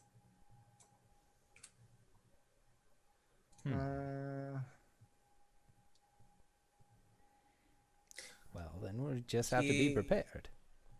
Wally's gonna say the words at the back of the Withers book. More Blackfire. More of Nothing Blackfire. happens. No? Alright. Keep trying though. This'll come in handy. It'll eventually work. It'll happen eventually. You just start saying it as a swear. The secret doors, though, on either side of this door, appear to be locked. Huh. Did I get There a is- short rest? You guys could try to take a short rest. The bane of being a warlock is that you have to force the rest of your party to take a short rest. I'm not That's against why a I short was rest. sitting and reading my book. Alright, I'm not against a short rest. You guys cool with a short rest? Sure. I have done nothing. Wally's gonna walk off from the group. Look, I get 2 spell slots, okay, guys? And you made me spend both of them. And I'll watch follow. these stitched face people paint.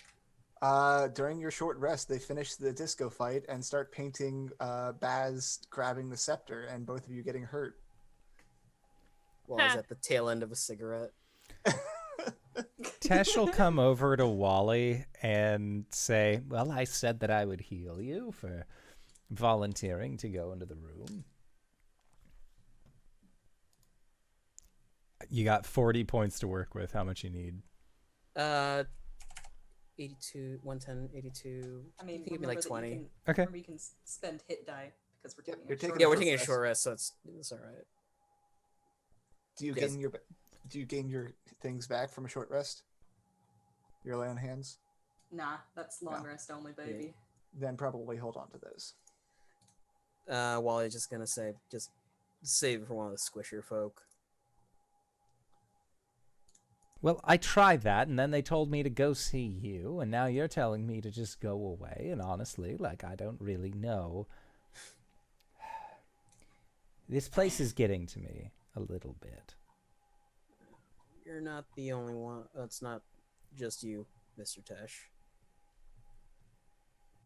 For me, I feel so very close to what I want to do, and the fact that there is always another floor, always more monsters, that is preventing me from doing this is almost irksome. Like the creator of this horrid place wanted nothing more than to infuriate those trying to reach its bottom. That's the point of a dungeon, isn't it? I always You hated try and- dungeons. Build the most elaborate scheme to get as many people dead as you need. Build up a reputation. People keep coming in. I suppose. Plus, it's built around something that he needs protecting, so all of the bells and whistles to keep us from getting there. Understandable. Wally, I appreciate that you've come this far with us. I understand that, well, joining a group of ragtag heroes making their way through the jungle probably wasn't on your list of things that you wanted to do. But once this is done, I'll see to it that you can return to Longsaddle. Unless you'd like to join me, House Valarin. We could always use more bodyguards. Well, let's see if we make it out here alive first. Have you ever been on a train? Would there be trains in Fendover? By now? Not in Fantasy Fandel. Oh wait, yeah, no. Yeah, hell yeah. It's Yeah, there would be. 1920s, right? It's the 1920s. Yeah. 1920s. Yeah, there's a railway that stretches over to Fandelver, over to Waterdeep. Took it once down there to meet up with some friends. I see. Well, You'd like the city of Waterdeep, Mr. Tesh. I'm sure I would. A lot of noble bullshit going on behind the curtains. Might be up your alley. Possibly. Maybe after all this is done, we can get dinner there or something. There's Grab a cup of coffee at the what is it? Astral Saucer? Is that the popular one? Yeah. What? Their cocoa is actually very nice. Anyway, at the end of your short rest, what would you guys like to do? It seems this double door doesn't have any obvious latches, locks, or anything. And there are 2 locked secret doors. However, it sounds and smells like there are undead on the other side of those 2 double doors. Is there any way to pick the locks on these secret doors? There's no locks. You'd have to break them down. Wally's gonna knock in a... You hear a lot of commotion on the other side of the secret doors adjacent to the double door. You knock on one of those, and there is kind of like a voracious growling of undead. Oh, that don't sound too good. Well, we might be needing the blessing of Kaiba over here. Excellent. I'm glad I can be of service. What do you need, friend? Kyber's blessings come in all shapes and sizes. How do you feel about fighting undead? Oh, more than happy. Base training 101. All right. Well, I'm guessing that this is some sort of trap that unleashes some sort of undead on us, probably zombies, as soon as we try to open these doors. Or you could try to open the double door. Yeah, that's what I meant by the double door. Well, I have means of through Kyber's faith, frightening even the most undead of foes. I see. If anything, I think I would scare them and prevent them from moving. Do you have to see them in order for that to work? Yes. Okay. Well, Well, when they bust down those doors, you can definitely see them. Of course, I'll just be prepared for it. they're gonna come from here and here. He points to either side of the double I'll doors. stand in the Says- middle. Yeah. All right, Wally's who wants- gonna spin his quarterstaff and like look at the door, ready to bust it down. Are we all ready? Do you think that if you get some help, you might be able to like lift up this big double door? Oh. Artis push has some new charges for the day, so big ol' fucking hand. All right. Well, you are able to lift this double door, and in the interest of time, you lift the door. On the other side, there are these like snake heads sticking out of the wall with like big fangies, and 2 bronze sculptures, each with the neck of a serpent with fangs bared. On the lintel above the door that you just lifted and came through, it says, "Warm like flame, cold for the cruel, still for the dead, gruel for the ghoul." Essentially, if you bleed yourself into these sculptures, it feeds the ghouls on the other side, and they lift the door for you. But you are big, strong boys, so you lifted the door yourselves. Wally will look over to the snake heads and back to Hassan. Related to you? Not that I can recall. You are at a long hallway. At the other end of the hallway, you can see the main stairwell. There is a hallway breaking off to the north. All right. Baz is going to creep forward and peer down that hallway looking for traps. The one to the north? Yes. Awesome. You peer into this hallway. There is a staircase. After 10 feet, the corridor becomes a staircase that descends into a lower tunnel. Resting at the floor at the bottom of the staircase is an old treasure chest with a rusty lock. Don't like that. Just beyond that chest, the tunnel opens into a huge dark chamber. You are checking this hallway for traps, and you notice that above the top of the stairwell is a secret compartment. Something that looks like it would open up and drop something. Baz points that out.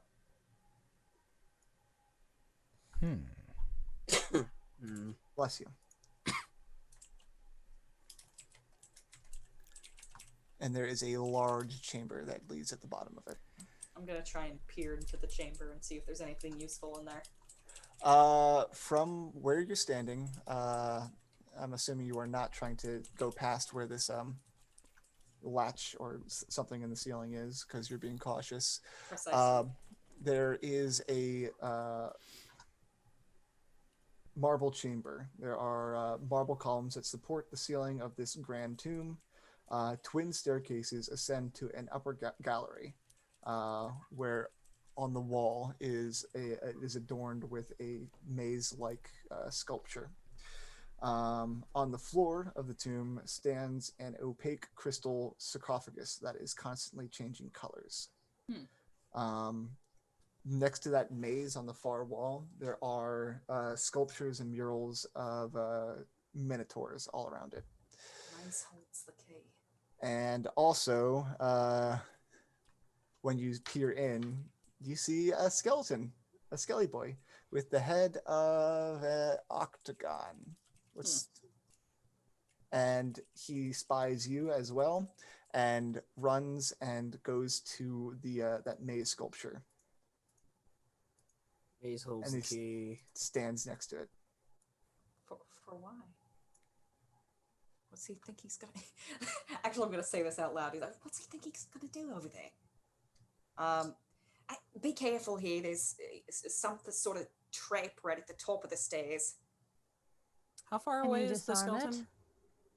skeleton? 80 feet.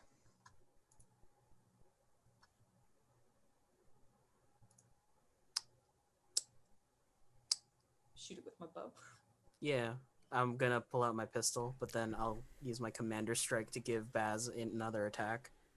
He touches the maze and disappears. Great. Well, that's pain. What a dick. yes, he is. I'm gonna look for any sort of trigger on this like opening at the top of the stairs. Right. Make a perception check. Okay. 25. There does not appear to be a trigger at the top of the stairs. However, you think the trigger might be associated to the chest at the bottom of the stairs. I see. All right. I will cautiously step forward and then step on the stairs as well, and then just kind of like zoop, zoop, zoop, zoop, zoop, zoop, zoop, zoop, down the stairs, and then hop over the chest. You hop over the chest and stop yourself real quick because you like just beyond the chest. The floor in front of or beyond the chest, like the first 10 feet of this room, is there is this weird pattern on the floor, not like any actual shapes, but like the way they're interlocked, and you kind of get the stench of acid coming from beneath those tiles. All right. And you kind of like stop and like keep your balance before stepping on those tiles. He's gonna turn around, look up at his buddies, look up at that compartment at the top of the stairs, look over at what appears to be indeed a pit of acid that's about to open up from the floor. And he's like, Yep. We've got an Indiana Jones situation here. Who is Indiana Jones? Is that like Wyoming Smith? He's a Yeah. fantastical explorer where I'm from. No, he's an artificer. I see. Tomb Raider, if you will. I thought that person's name was something different, the Tomb Raider. No, No, that's Reno Jackson. I think you guys are thinking of Minnesota Cuke. I think you guys are thinking about Laura Undercroft. Fucking. I can't keep up with you Everyone guys. get out. Yes, sir. The tomb collapses, you all die. Oh God, sweet release. Okay. I have I'm just trapped in a lantern now. I have a long jump of 11 because of my strength. Can I jump over the pit? Yes, you may. I do that, and I recommend my friends do the same. You jump over the pit. Do your friends do the same? Yep. Yep. Does Yep. anyone have at least 10 strength that they can jump over the pit? Shay. We fly. You Yeah, fly. yeah. Artis's fucking ice hand just carries him across. Fair enough. That thing barely fits in these hallways. Anyway, you guys end up in this tomb. When you guys get in here, your good brain pals, Ijin is immediately really interested in that sarcophagus that's changing colors rapidly. And at one point she's like, "Ooh, it turned gold. You should only open it when it's gold. Gold is the best time to open it." Kubazan tells you, Wally, that maze looks very interesting. You should be the first one to inspect it. The Ubteo had a big fascination with mazes, and if you beat his maze, you beat him. Baz, when you jump into this room, you notice that all of the walls down here have there's secret doors that are lining all the walls. There are 1, 2, 3, 4, 5, like 10 secret doors. Baz takes off his sunglasses and his eyes are just wide. He's all like, "There are so many things in here."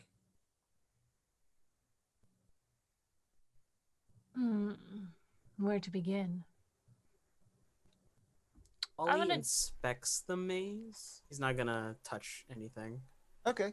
You go up the double stair or one of the staircases, and go and look at the maze.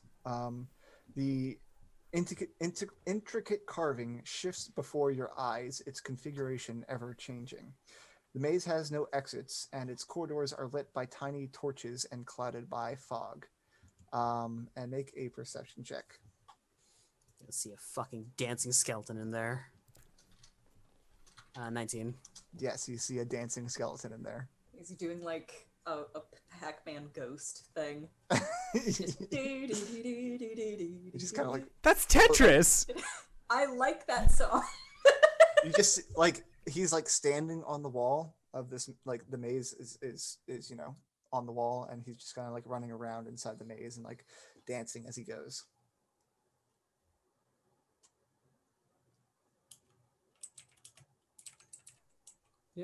One of us is going to have to go in there, aren't they?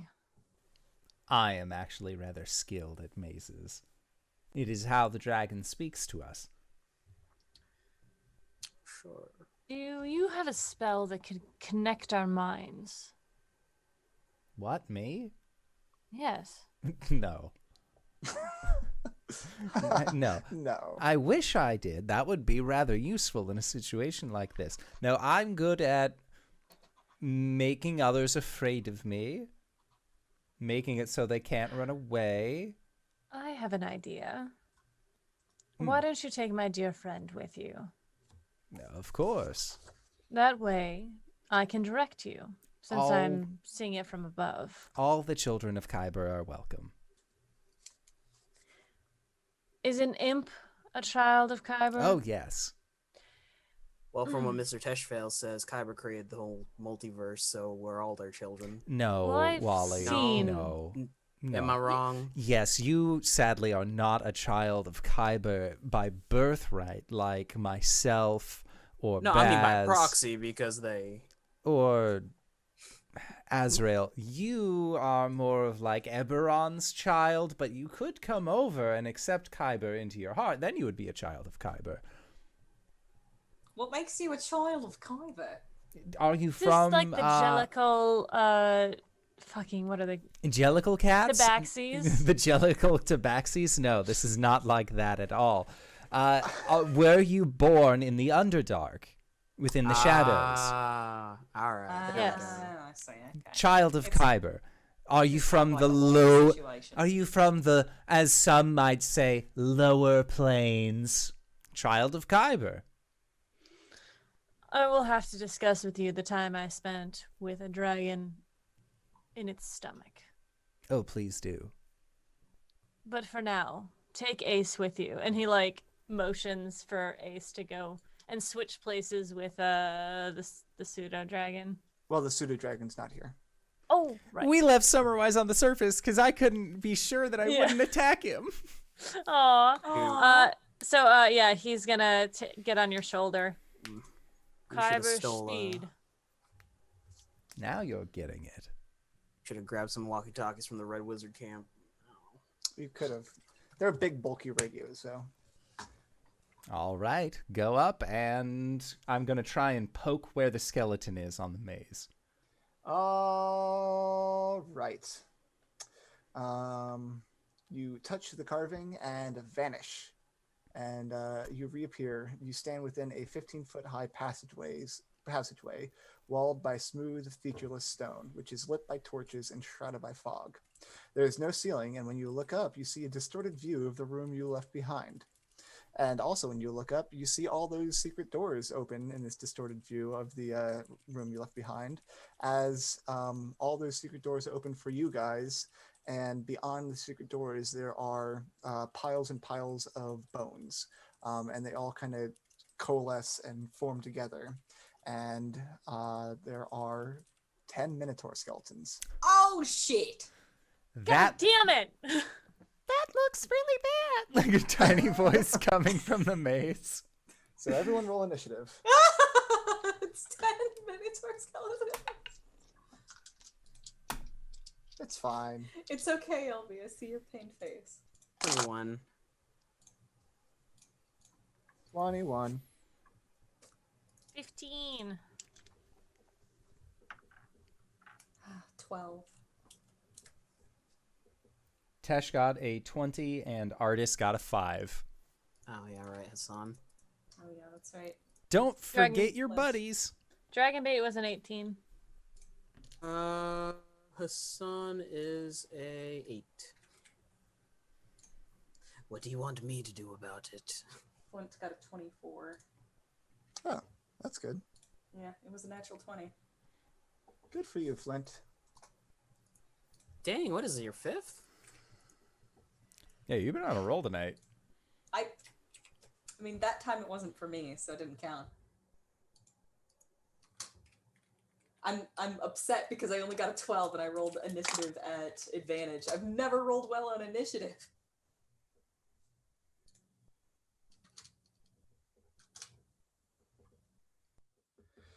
Cool. There are 10 minotaur skeletons that are coming out of these secret doors. Tesh, you are inside the maze. I think the rest of you three were up on that upper balcony while your NPC companions were around the sarcophagus. Flint is up first. Sorry. Okay. Do these minotaur skeletons look like they're going to be dangerous? They are animated skeletons of minotaurs. They've got big old great axes. Oh. I think he's gonna run up the stairs and chuck his Yickelwa at one because he's remembered that he can do that. All right, do it. 10. That does not hit. Cool. He like flops it at them. Just yeah. Very useless. It is indeed. That's it. Wally.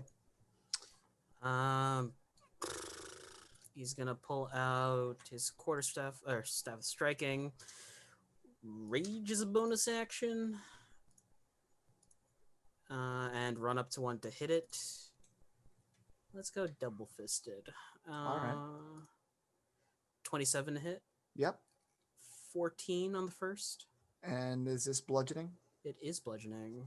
Well, the great thing about bludgeoning damage is that it really hurts bones. Yep. Second attack, 25 to hit. Yep. 15 bludgeoning damage. Mm-hmm. Action surge Okay. to try and take this down as fast as possible. 22 to hit Yep. for 11 points of bludgeoning. Perfect. You jump down, and one of these skeletons has just come out of its room, and you just whap, whap, whap, whap a bunch with your staff, and it collapses. Is there another one in range that I can get to for this last attack? Yes. I mean, you have enough movement to move over to the next door over and whap that one too. You get another nat 20? Nice. I'm going to expend some charges. Do it. That is, and then I'll expend 3 to deal. Does my force damage also multiply when I use? Yeah, it's like doing a smite. Okay.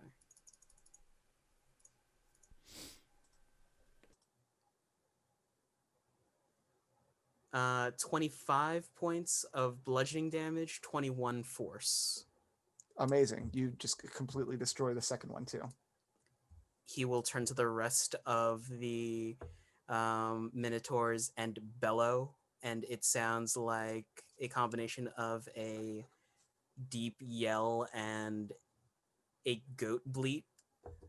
It does. Oh, baby. Amazing. Tesh, go ahead and roll me a D100. Why? That sounds fun. Oh boy, let's find out. Together, shall we? 68. You start looking around. You were trying to find that skeleton key. Yes. And he's got to be around here somewhere. You touched right next to him. But as you like round a corner and you look back and that corner doesn't exist anymore, and you look forward and that hallway that you were going to go down doesn't exist anymore, and now you're like in a completely different hallway, and it seems like it's topsy and turvy the entire time, and you find nothing on your turn. Okay. I'm just gonna take a deep breath, start asking some prayers to Kyber. Just like general ones, like, oh, may you navigate me through the unseen. Cool. Your god is with you. Dragonbait. Dragonbait. Smash. Go for Dragonbait it. moves forward to attack with vengeance. Yes. Well, with the Holy Avenger. Yeah. Ooh, one of those is a nat 20. The other one is a 12. 12 11. total? 11 total. 11 total doesn't hit, but the nat 20 does. Okie dokie. Let's go, Dragonbait. Let's go. Oh, that's good. 22 magical slashing damage. That is a lot. These things seem to be slow to pick themselves up and begin attacking, but Dragonbait rushes forward kind of near where Wally is and slashes away. Anything else on his turn? Because it is Azrael's. You're muted. Sorry, I muted myself. Yep. How close are my friends to this thing? My question is, can I hit them with a fireball? Whomst? Any amount of them that Yeah, would... I mean, so far everyone's kind of just focused on the left side of the room. Mhm. The right side of the room seems no one has gone that way yet. And fireballs are what, like 20-foot radius? 20-foot radius, yep. Awesome. Yeah, so with a fireball, you should be able to get 5 on that side of the room. Solid. I will pull out my Wand of Wonders. Okay. And cast Fireball. Do it. I need them to make a dex save, please. Right. That's me. What are they trying to make? 15. Okay. One of them makes it. I gotta love it. All right. 33. Nice. Rolled well. then halved for one of them. Correct. Thanks, Nerd Immersion Dice.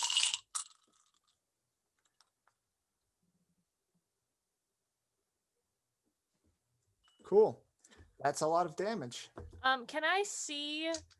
I guess I should expend this charge. Okay. Can I see?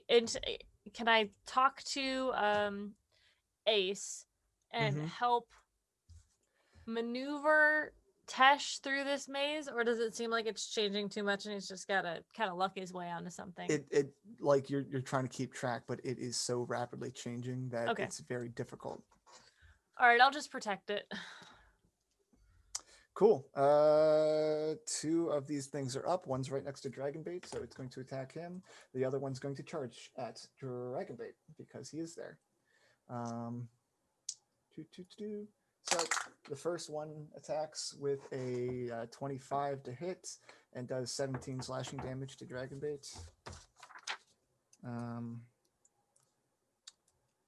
And actually, the other one's going to go for Wally, who kicked a bunch of ass and is going to try to gore attack you.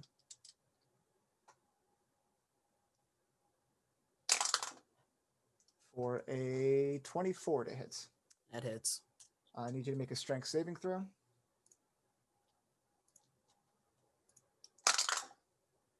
Mm-mm-mm-mm. 23. Or you save and are not knocked prone, but you take 25 bludgeoning and piercing damage as it gores into you. Oh, he headbutts the minotaur as it's coming. Yeah, like you just bear down and you got your little nubbin horns that are starting to stick out a little bit, and this thing with its giant horns, you guys kind of ram into each other and you hold your ground like a badass. But it does hurt. Up next is Baz. All right, Baz is going to run up the stairs to where it seems a little bit safer. Yep. And he's going to start peppering these boyos with arrows. Okay.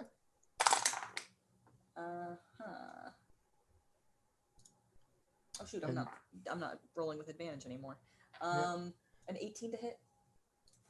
Yes. All right. That's gonna be 5 piercing damage on one of these guys, and I'm gonna do my. Which one are you aiming at? I'm gonna aim at one that seems like it's already been damaged. Okay. There is one in front of Dragonbait, so you got a friend within 5 feet.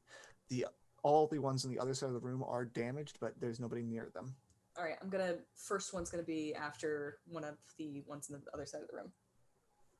Okay. So it was 5 piercing damage. Mm-hmm. Then my extra attack, I'm going to go for the one next to Dragonbait. Okay, go for it. That's another 18. Yep, that hits.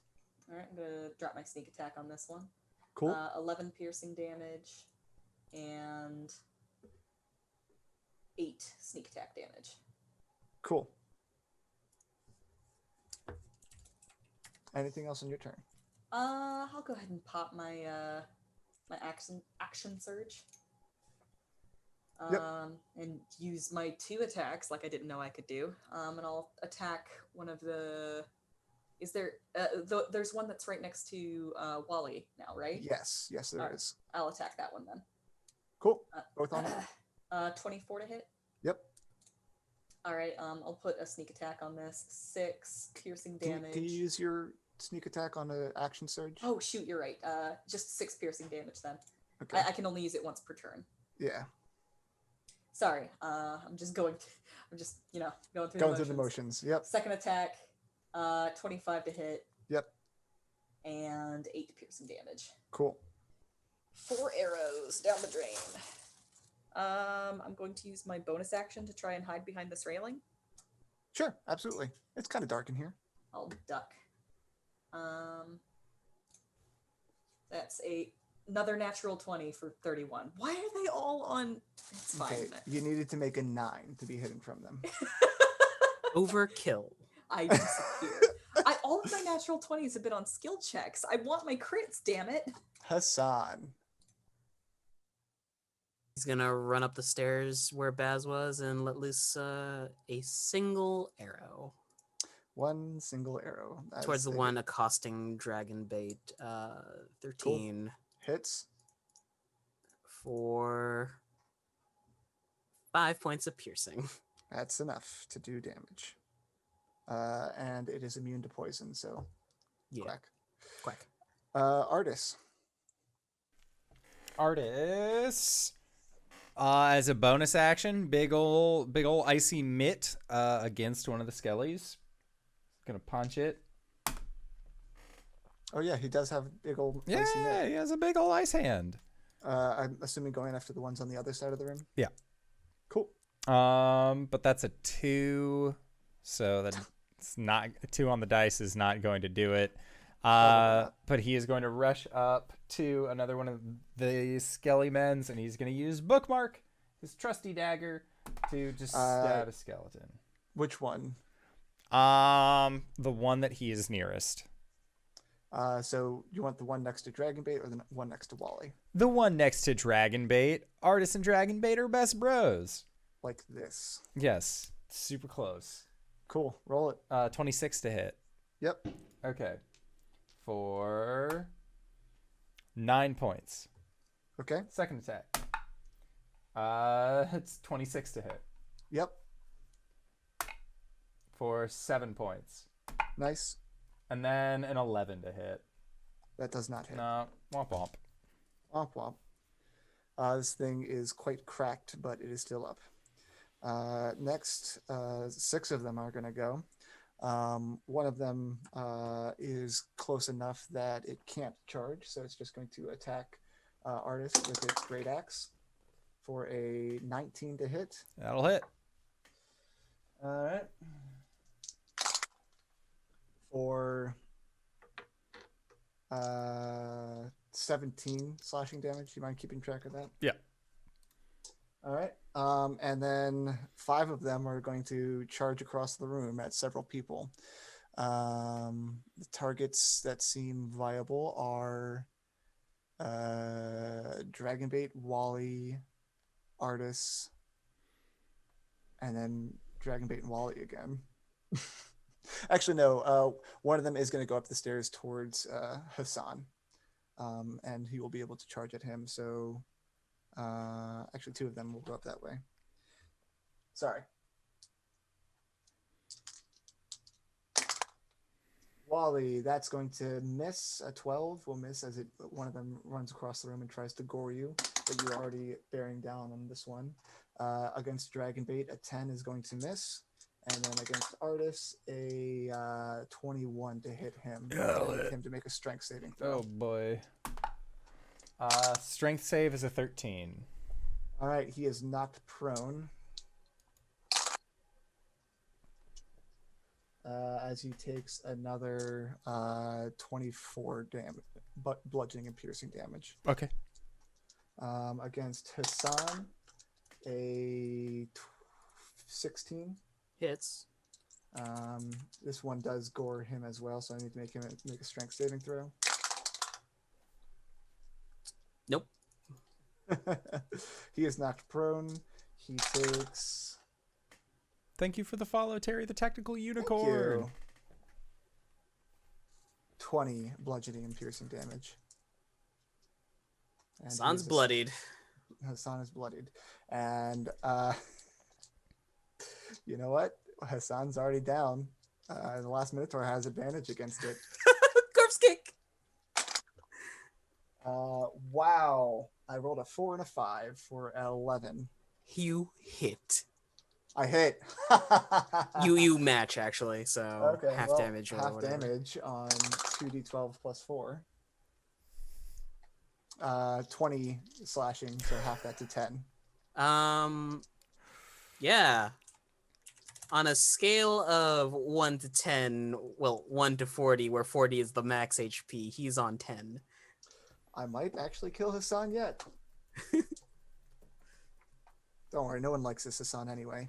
At the top of the round is Flint. Why, that's me. Yeah. I guess I guess Flint is gonna run over to where Hassan is and try and punch these guys that are giving him trouble. Okay. Let me at him. Let me at him. Natural one. Let me at him for the second attack. Does a dirty 20 hit? Yes. Okay. That's gonna be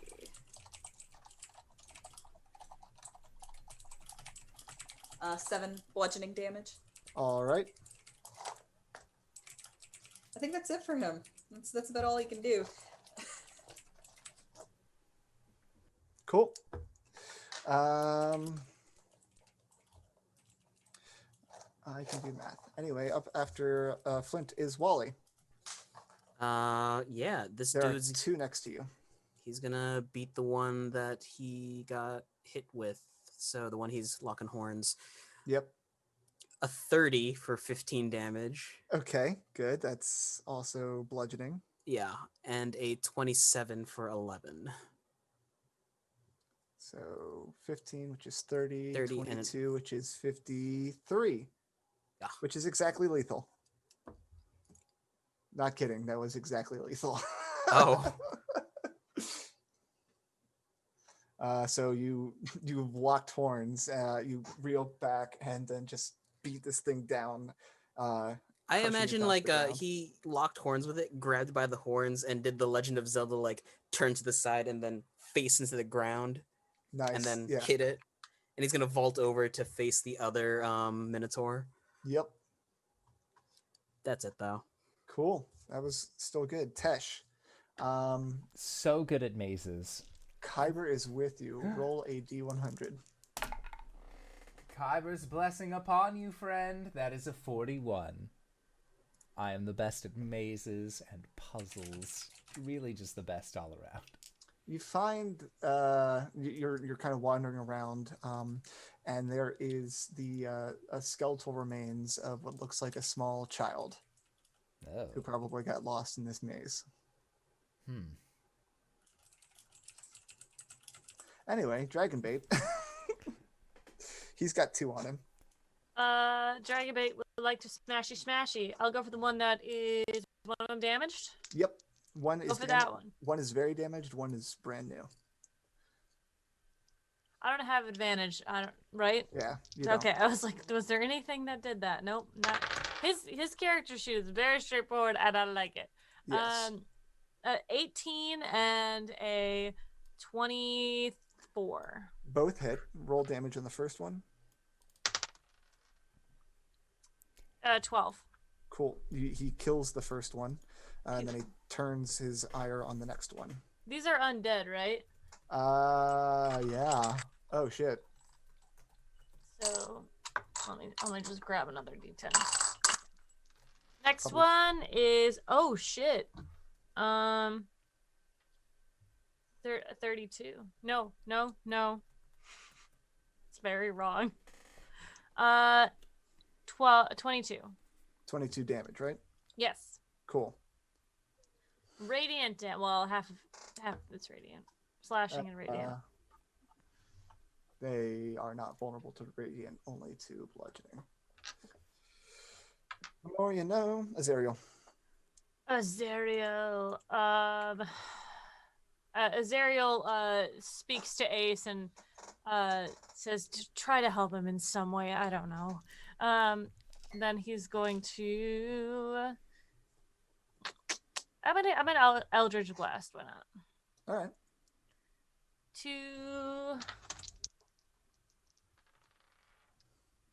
Does a 14 hit? Yes. Okay, so they both hit because the other one I rolled an 18. I'm gonna do. Where you are at, there are 2 Minotaur skeletons up here, teaming up on Hassan, and the rest are down below, surrounding all your friends. Oh boy. I'm gonna go for the 2 that are up here since I'm guarding this. Okay.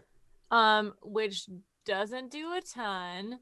How's 4 force damage apiece? Okay. Are you shooting the same one twice, or splitting it up? I'll split it up. Why not? Cool. Sounds good to me. And then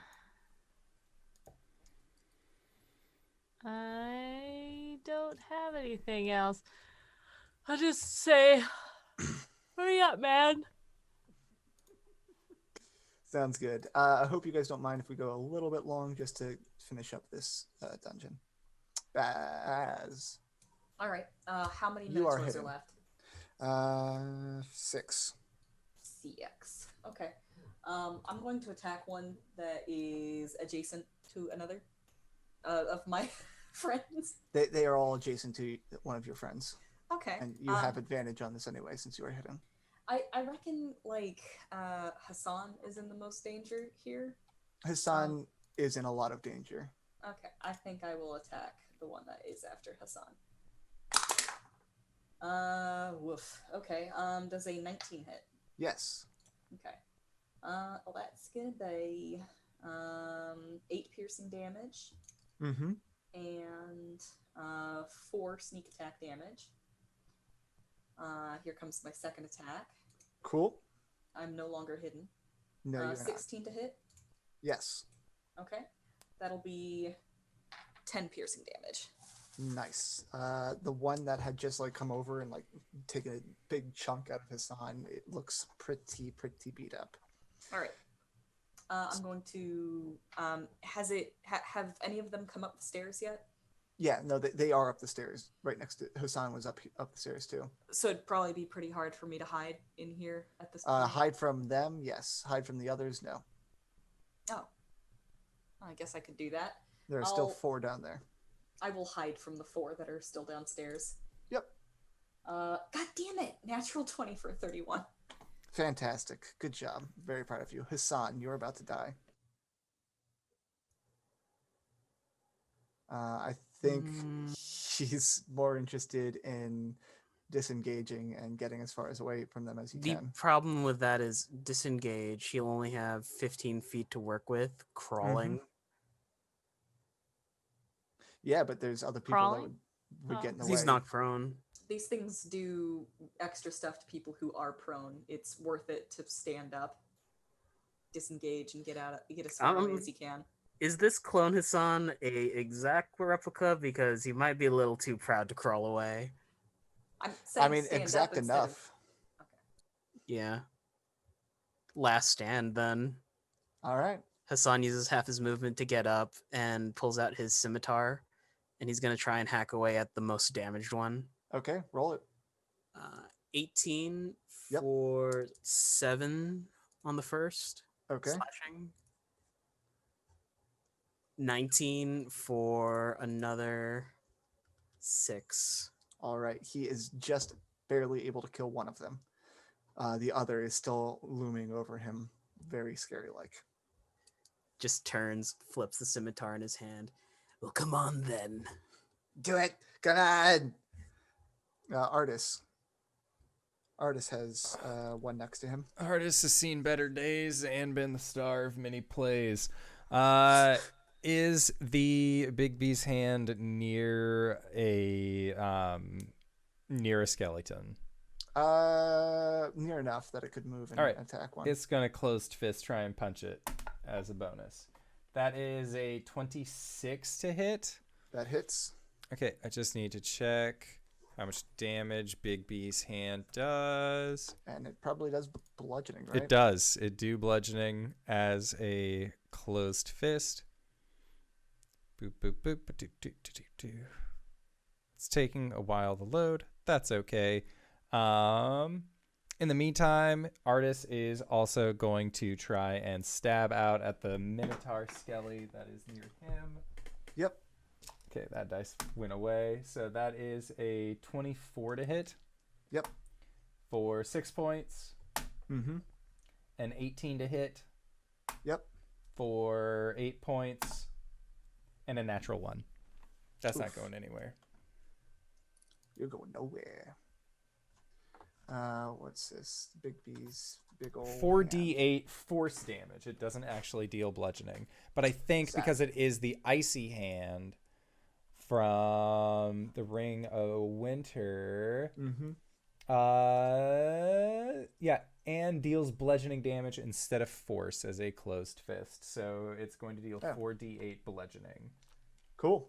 Roll it.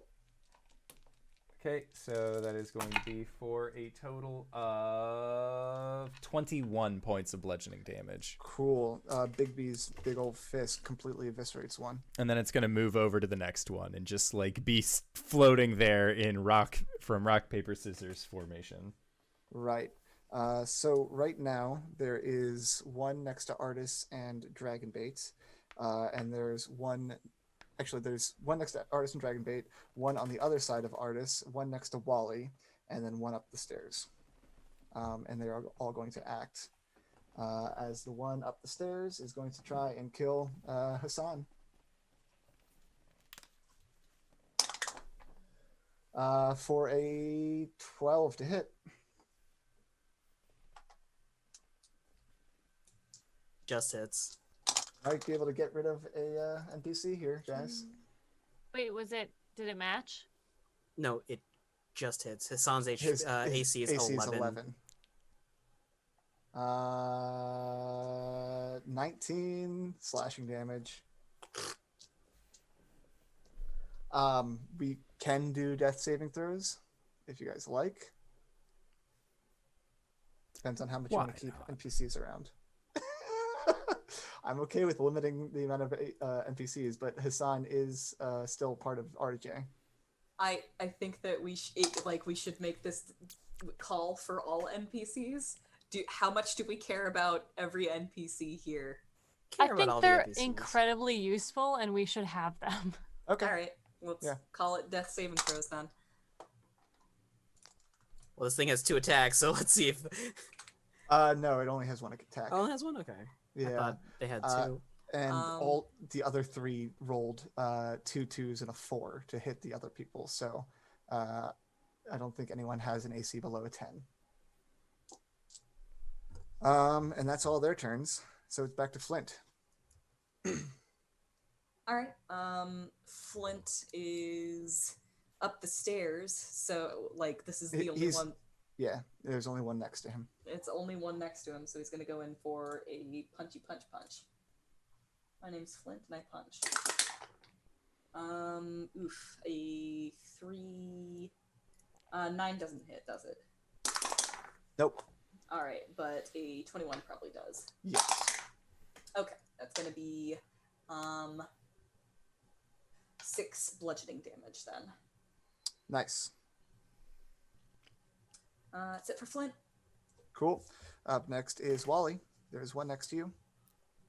Quarterstaff. A 23 for 17. Okay. 17 doubled is 24. 34, right? 34, yeah, sorry. Yeah. Okay. Again, exactly lethal as you kill this one. Okay. He's gonna spin over to one of the ones by Dragonbait. There's one left, right? There's 2 left down there. One next to Dragonbait, one next to Artis. They're kind of like fighting back to back at this point. He's gonna tap the one next to Artis with the end of his quarterstaff and then bop him in the face for an 18. Yep. 14 bludgeoning. Okay. How does he look? He looks like he has 2 hit points left. Can I tick some charges then? Yes. You can take some charges if you like. I'll take 2 charges off of that just in case. Okay. 4. Okay. You destroy that one. There are now only 2 skeletons left. Anything else on your turn? No, that's it. Tesh. Ace is kind of trying to do a little bit of scouting by not going too far, but far enough to kind of guide you down ways that are changing less rapidly. Roll another D100, buddy. Woohoo! 54. You round a corner and there's that skeleton key. Tesh just sort of smiles to himself. If He goes to turn and run and runs into a wall and stops and looks the other way. Is he surrounded by walls? Yeah, it's like a dead end. Oh yeah, Tesh just slow draws the rapier, quick whip down. I think I found the end of my maze. Just gonna beat the shit out of this skelly. Yeah, I won't make you roll to fight it. Yeah. I'll use, to be fair, To be fair, I will use a 2nd level spell slot as part of a smite to explode this skelly. Right. So that way, you know, like damage wise, it's justified. It's okay. Yeah, and you are able to collect its hexagon key head. Excellent. Now to find the center of this maze. Come along, Cool. Ace. Next is Dragonbait. He's got one left in front of him.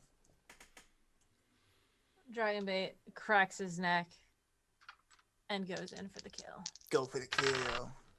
Ooh, plus 15. Yep. hits. Okay, first attack is 16. Yep. Second Wait, that attack. was 16 slashing damage? Yes. Cool. No, well, sorry. Some of that was radiant. Okay, that's fine. Okay. Second one. Oh boy. That's oh shit, I didn't even add the thing. That's 9 slashing and 5 radiant. That was exactly lethal. Dragonbait flexes. Can I All can the- I add a little stink on this to make it look cool? Sure. Dragonbait. It's a mace, right? No, he's got his longsword. A long sword. Okay, so he cracks this thing in the head with the long sword. There's that flash of radiant light, and it goes stumbling backwards and falls into the acid pit. Oh, okay. Yeah, no. The acid pit had not been revealed before, but it puts pressure on those intricately laced tiles, and they all collapse, and it just falls into this pit. Yeah. Yeah. It ain't a contest, Mr. Dragonbait, but I'm winning. You are winning. Azrael, there is one left up here, and it's looming over top of your NPCs. My NPC. How rough does it look? It looks pretty rough. It looks bloodied, at least. It looks cracked and crumbly. Motes Okay. of bone dust are coming off of it. These things aren't intelligent, right? Nope. Okay. Azrael's gonna move over to it so that he's above it. Well, no, not He's not above it. flying. Yeah. As he's going over, he's going to Eldritch Blast Okay. twice. Roll it. 16 hits. Yep. Okay. So the other one is a 18. Yep. So we're gonna do, come on, 11 for one and Ooh. 6 for the other. Okay. And then he's going to place himself above nope, Hassan. Hassan. I'm like Teshbaz. And say in deep speech, Go for it. he's gonna just say, "You'll have to go through me." Minotaur roar in your face. Baz. There's one left. Baz is going to attack the Minotaur. Do it. Not at advantage because he's not hidden from this one. Yep, but you have friends within 5 feet. That's true. 11 to hit. That actually misses. Okay. Second attack. 19 to hit. That hits. 9 piercing damage Cool. and 9 sneak attack. Beautiful. As it roars in Azrael's face, you shoot an arrow through its agape mouth, and it grabs the skull with it and pins it on the wall behind him. And all the Minotaur skeletons are dead. Hassan, death saving throw. He passes his first one. Yeah. We need Or healing did- up here. Did you already roll all of them? I rolled the first one, which was a natural 20. This boy has a will to live. Okay, we'll take that. So I rolled like a 14. Why do you do this? What? Nothing. Just nights in the courtyard. Tesh. Time to continue meandering about this maze. Certainly, my friends will help me soon. Is he still... Does anyone outside of the maze have any healing to give to Tan? He's what, stabilized at 1 HP? Because he rolled in that 20? Yeah, he's I stable think at he's 1. just... Oh, okay, so he's awake. Yeah, he's awake. If you Oh. roll an at 20, you wake. Good times. I don't think I actually have anything. I have holy water. You've got that Supreme healing potion. healing potion. Yeah, that's fine. Give I that. don't it. think I Do do, it. because I'm not going to You give might that have- to him. You might not have marked it. Okay. I'm going to go back. No, I'm not going to give that to him. It's a potion of poison. It's fine. And then I'm going to go back. I'm going to go back to the maze and Oh. see how He's Tasha's immune to doing. poison, isn't he? Yeah. I want to say someone like does give him that potion of supreme healing, and he's like, this does nothing. Bleh. Is it actually not a potion of superior healing? Yeah, Potion it's of a Yeah. poison. Potion of poison. Ah, We got it from Nang Nang Shrine, you know, the neutral evil one. I'll just remove it from my list because I just added it. Sorry, it's just really funny. He's just like, this Gross. is poison. Is it a potion of poison? It's a potion of poison disguised as a potion of supreme healing. That's actually a thing, a potion of poison. Yeah. As opposed to it just being like poison Yeah. in liquid form. It's because it's specifically supposed to look like a potion. So, Tesh, roll me a D100. 83. My God. I'm still in the maze. Because you've been having Ace helping you, you come around a corner and there is a kind of a pedestal sitting there. And on this pedestal is a purple key. I will go and take the purple key. And as soon as you take the key, you find yourself standing directly in front of this sarcophagus. That is this crystal sarcophagus that is pulsing through different colors: blue, gold, purple, green, red, black.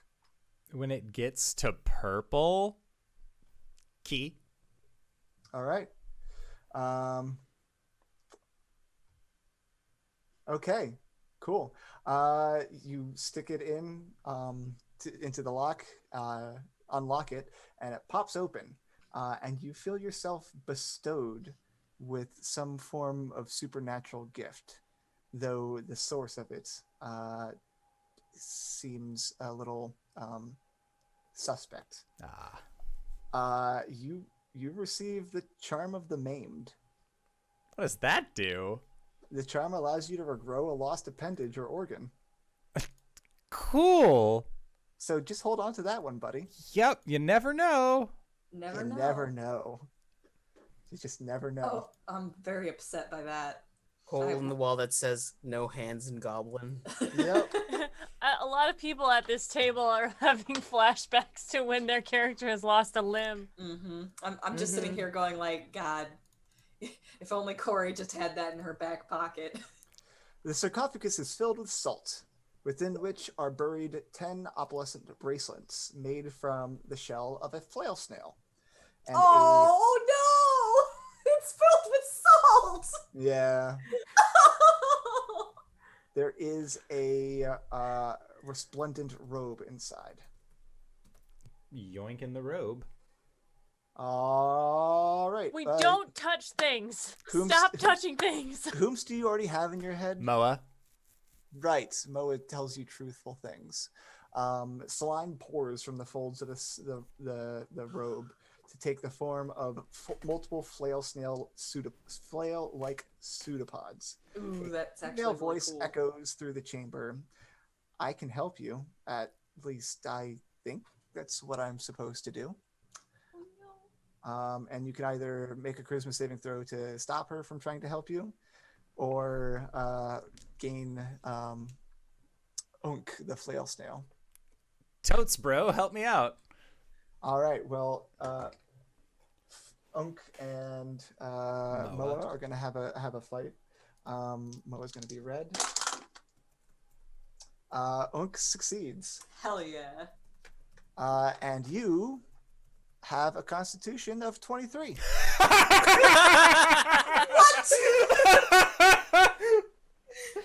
What? Oh, boy. My bad. Well, this proves. Guess I'll just update the layout then. Where are you, my friend? There you Out are. of 20. You also gain Unk's flaw, which is you are incapable of making decisions.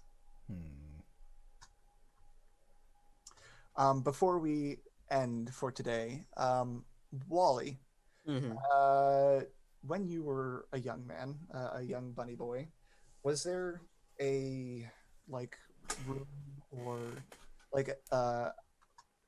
some form of I'm imagining a hunting lodge or something where you and your family would hang out, and you have fond memories related to that? What would you say would be like that?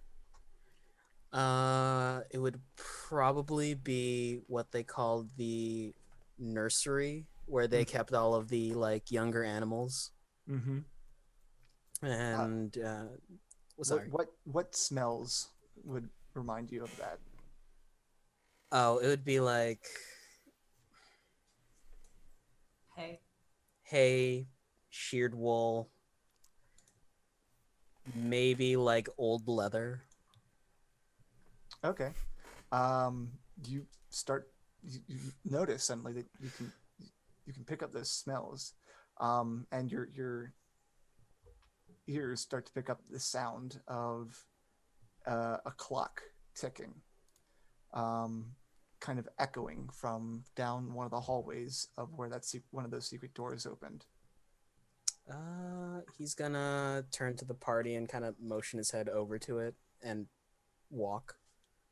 And as you go through that door that had opened, this room that had been filled with minotaur skeleton bones, but it's now just a dusty cobweb filled room. But as you push aside some cobwebs, it stops being like a room carved out of stone and more like that nursery. And you round the bend, and it's that old familiar nursery. And on the far wall is a grandfather clock. And its pendulum is swinging back and forth, and hanging from that pendulum is a large egg-shaped stone.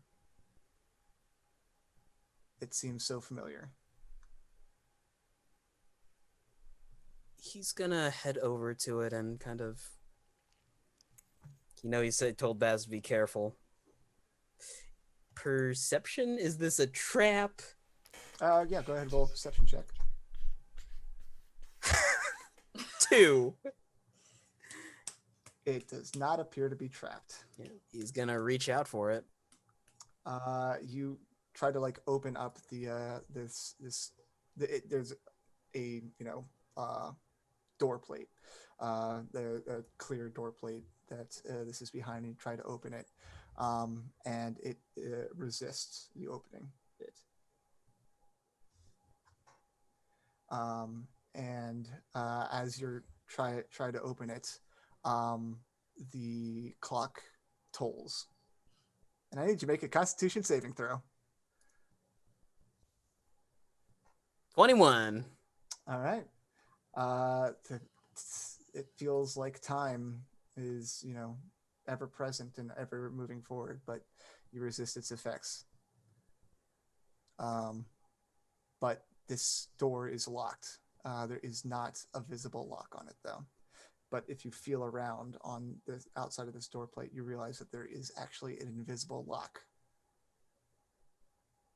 He'll take the butt end of the staff of striking and just send a pulse through it to... It does not seem to have an effect, as this seems to be a magical lock. Mr. Az! Can you not call me that? Wait, My name is not that long. What? Were you calling for him or for me? Mr. Azrael. Thank you. Okay. It's fine. Yes, what? Just He feel like you. shuffles in. There's a magical lock right here. Yes? Would you kindly dispel it?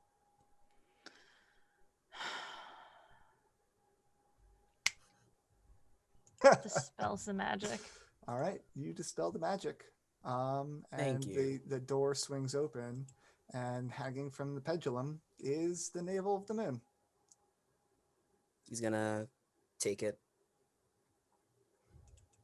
All right, and that's where we'll end today's session. Yay! We found one of the things that we've been trying to find this game! And with that, I would like to say thank you to Tyler for running such a fantastic game for us this evening. I know it went a little bit longer, but that's all right. I still enjoyed myself. But I always enjoy myself whenever you're on the stream. So, hey, Tyler, where can we find you? What do you do? Hi, my name's Tyler. You can find me at Frothy Inferno on Twitter, where I sometimes tweet stuff. Otherwise, you can find me here running the Tomb of Annihilation, or maybe some other times on other people's channels. Who knows? We'll see. Hey everybody, I'm RJ here on the channel. You can catch me at RJustice282 on Twitter and Twitch, where I tweet about the nerdy things in my life and sometimes stream video games, sometimes Dead by Daylight, sometimes Rogue Company. It's a scary sort of feeling. You can catch me here on Sundays and Mondays. Sundays, of course, as Wally, the shifter, I was about to say warlock, fighter barbarian, and on Mondays during our homebrew campaign as Caleb, the Shadowkai wizard cleric. This week, you can also catch me over at G Game Nights on Saturday with Danae, where we play G Game Nights, which is over at G Game Nights, where we play Star Power. It's in a system called Overarms, which is a JoJo Bizarre Adventure Persona-inspired game system. I said a lot of words really fast. DanaeKeener.com. Hi, I'm LBHackEmUp. You can find me at LBHackEmUp on the Twitters and the Twitches. I will be seen next here tomorrow night for Four Keeps. I will be playing Gwen, the Halfling Barbarian Fighter. Tuesday, I will be streaming on my own channel a little bit later than usual, and we're going to be doing something special because Mama LB is going to be on it. We're going to be doing painting. What? Her and I. It's going to be super fun. Oh. And then you can catch me on G Game Nights on Tuesday nights. On Wednesday, I'll be on Nerd Immersion's channel doing Route of 7 Parts, where we are, boy, are we about to fight the Miska the Wolf Spider. It's coming up here in the next couple episodes. And then back on my channel on Thursday, Sunday, GGK in the afternoon, right back here for Tomb of Annihilation, and that's my week. DanaeKeener.com. Hey everybody, I'm Danae Keener. You can find me at DanaeKeener.com. I do nerdy drawings, mostly related to D&D and a lot of things on this channel. I play as Coriander the Eldrin Paladin on Mondays, and on Sundays I am Baz the Drow Rogue Fighter during our Tomb of Annihilation game. And this Saturday you can find me over at G Game Nights. Like our good friend RJ said, I'm going to be playing as Vivian Coyle. She's like a Betty Boop type character, but her thing is bees, so you might say that her catchphrase should be boop boop bee doop. DanaeKeener.com. And if you've made it this far, you can enjoy LB losing it at bad puns. But you probably already know who I am. I'm the Indoor Adventurer, the showrunner here at twitch.tv/Indoor Adventures. We do shows like this on Monday and Thursday at 5:30 p.m. Pacific Standard Time, or on Sundays at 7 o'clock p.m. Pacific Standard Time. If this is your first time joining us, you can go to youtube.com/Indoor Adventures to check up on all of the VODs of each of the games that we have played up until this point, or you can go towards anywhere audio casts are made available for free. You can find us there under the same moniker. And speaking of things that are being made available for free, we are going to be going into our Patreon-supported after show called Nights in the Courtyard, where we answer questions not only from the community but also from each other. So if you have any questions for myself or any of these other fine folk, consider asking them in either the chat to the side or join us on Discord. Is the easiest way for us to actually see their questions. But I would like to say once again, thank you to Tyler for running this game. Thank you to these players for putting up with our bullshit once again this week. And we'll see all of you guys next time. All right, everybody. Bye!